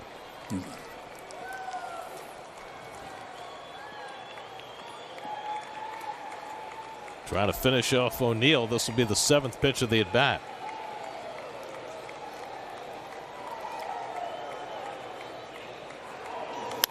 And he pulls it to short. Lindor's got it and gets the force to end the inning. We go to the 9th. Mets at the top of the order coming up, down a run.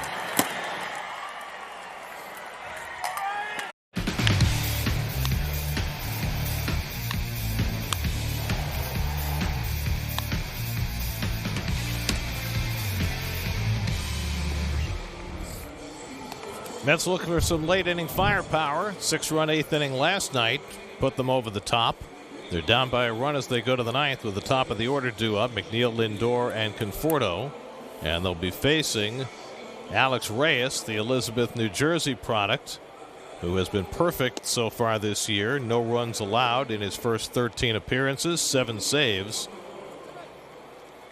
There he is, a perfect 7 for 7, and I saw him get one of those 7 against the Phillies, and I was impressed. But look at the walks. 10 walks and 13 and a third. So he's got men on base. Cardinals are just happy to have him on the mound. He's had so many physical problems over the last 4 years. Tommy John surgery, a torn lat muscle.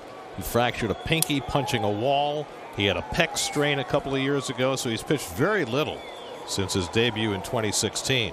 But he's off to a great start in 2021. Jeff McNeil leads off and pops up the first pitch he sees on the left side. Arenado waiting for it to come down. 1 pitch and 1 out for Reyes in the 9th. Let's check in with Gary Apple and Todd Zeal, see what's coming up on WB Mason post-game live. Gentlemen.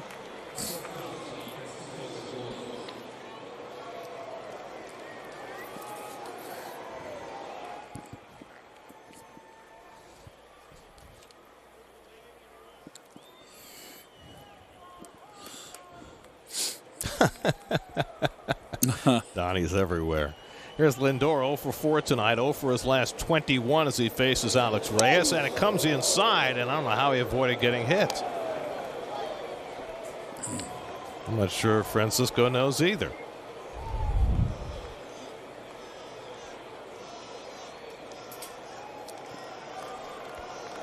Ball had him pulling the parachute.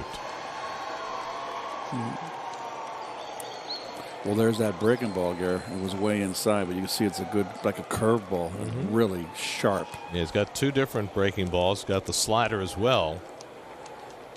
1-0 to Lindor. Now the fastball inside at 97.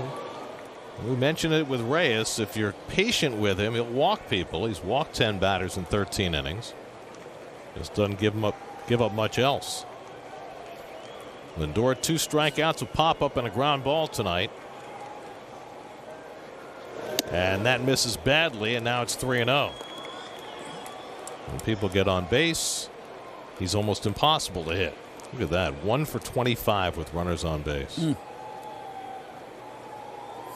Well, he doesn't want to get anybody on base here. He wants to go 1, 2, 3 and in the clubhouse. Let's see if Lindor takes a pitch here on 3-0. Has to. And it's ball 4, and so the Mets get the tying run aboard.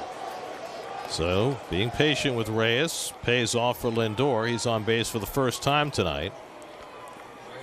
And that will get a lot. The big Alonso a chance if there's no double play. Reyes does a pretty good job holding runners, so I don't think Lindor is going to take any chances here. No, definitely not. Not with 3 and 4 up. Conforto's gone 0 for 3 with a walk tonight. Aaron Loop up in case there's a bottom of the 9th. That was the one thing that Reyes did not want to do. You got 2 power hitters coming up. Now you had to face Conforto, but you didn't want to face Pete.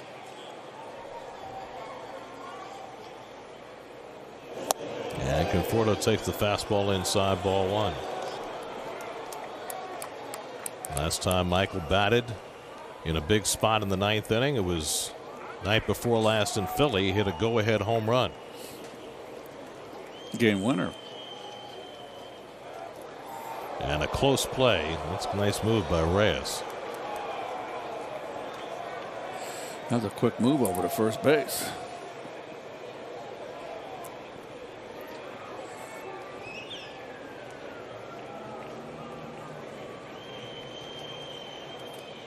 Short lead for Lindor. And Conforto fouls it away. Ball and a strike to Michael. Pete Alonso waiting on deck. Pete's working on a 3-hit night. Most of these Mets are seeing Reyes for the first time.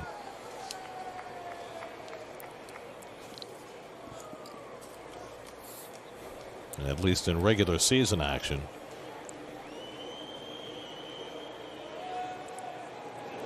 And the breaking ball popped up into shallow center. On comes Bader. And he puts it away, 2 out. Well, here we go. And thus the Mets are down to their final out of the night with Pete Alonso coming up. And Pete deliver again. Pete's already 3 for 4 tonight, 2 doubles and a single. He scored 2 runs. Last 3 games now, Pete is 6 for 12 with 4 doubles and 4 RBIs. And now he'll face a tough customer in Alex Reyes with the tying run at first and the Mets down to their final out. You got to be ready to hit that fastball. He throws a fastball first pitch.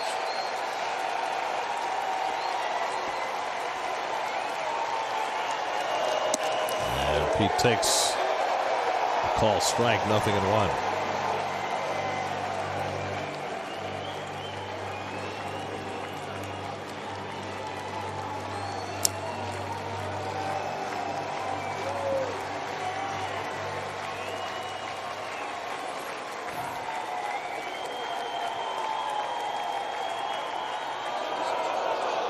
Oh, the lights go out. Are you kidding? And 2 out in the 9th inning. The lights go out. Oh my God. At Busch Stadium. How long are we going to be here for this?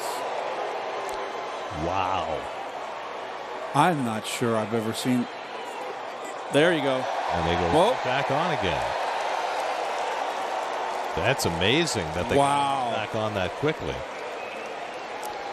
I remember the night of the blackout in 1977 in New York with Lenny Randle at the plate.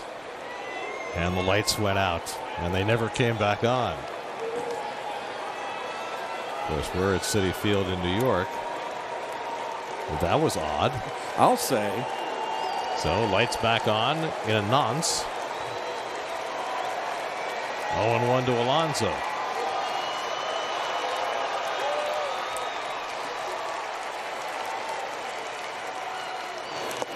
Nice That block. one is blocked by Kisner on a pitch in the dirt. So 2 straight sliders from Reyes, and it's a ball and a strike. That is a clutch block. That was not an easy one.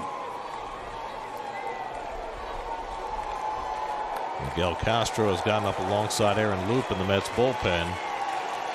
Outfield very, Alonso can get the job done. outfield very deep, Gare. No doubles.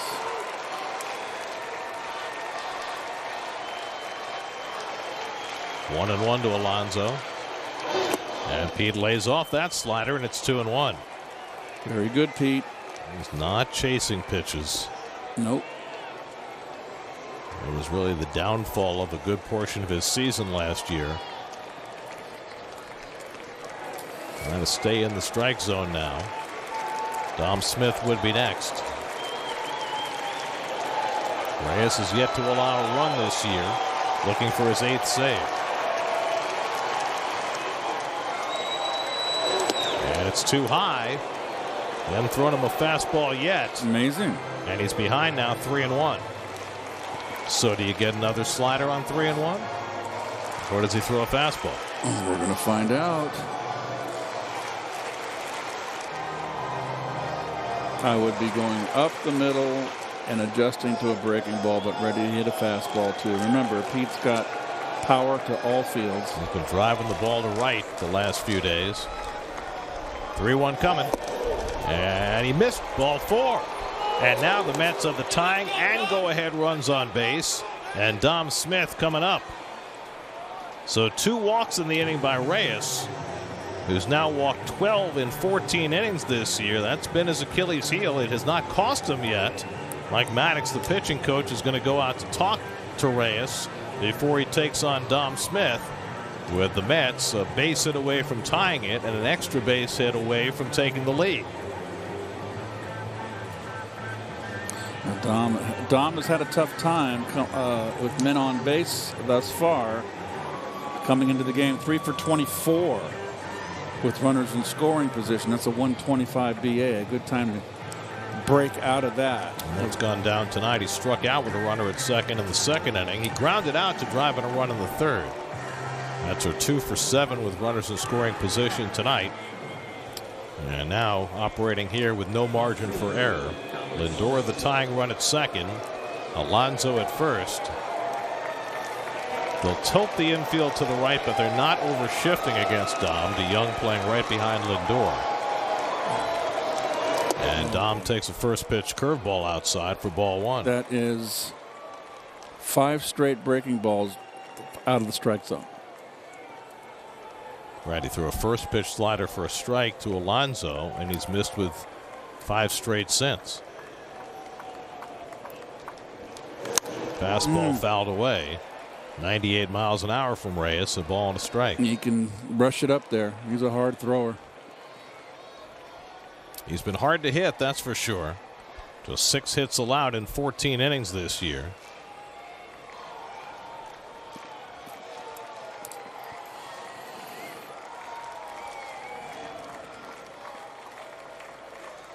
Two on, 2 out. Mets down a run in the top of the 9th.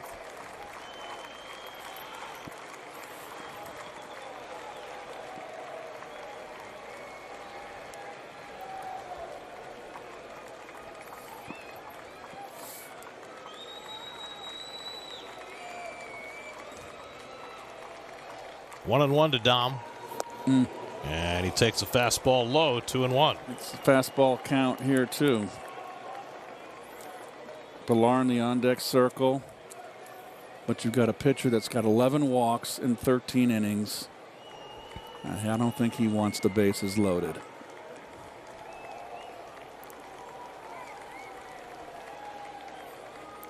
Two-one coming from Reyes to Smith. And Dom whacks one foul, and now the Mets are down to their final strike. This fastball is explosive. He's not wanted to throw it all that much in this inning, particularly to Alonso, who never saw a fastball. Now it's 2 on, 2 out, 2-2 to Dom Smith.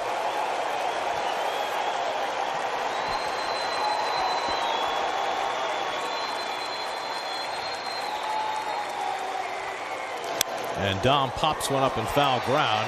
Kisner looks but watches it sail out of play.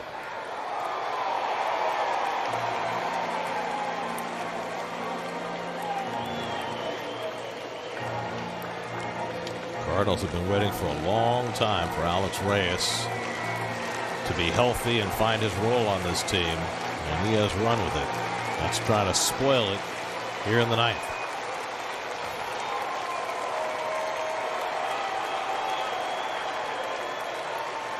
Two coming. And that missed just a little low. And now a full count to Dom, and that means an automatic start for Lindor, and especially for Alonso. Gives Pete a better chance to score from first with that go-ahead run on a ball in the gap.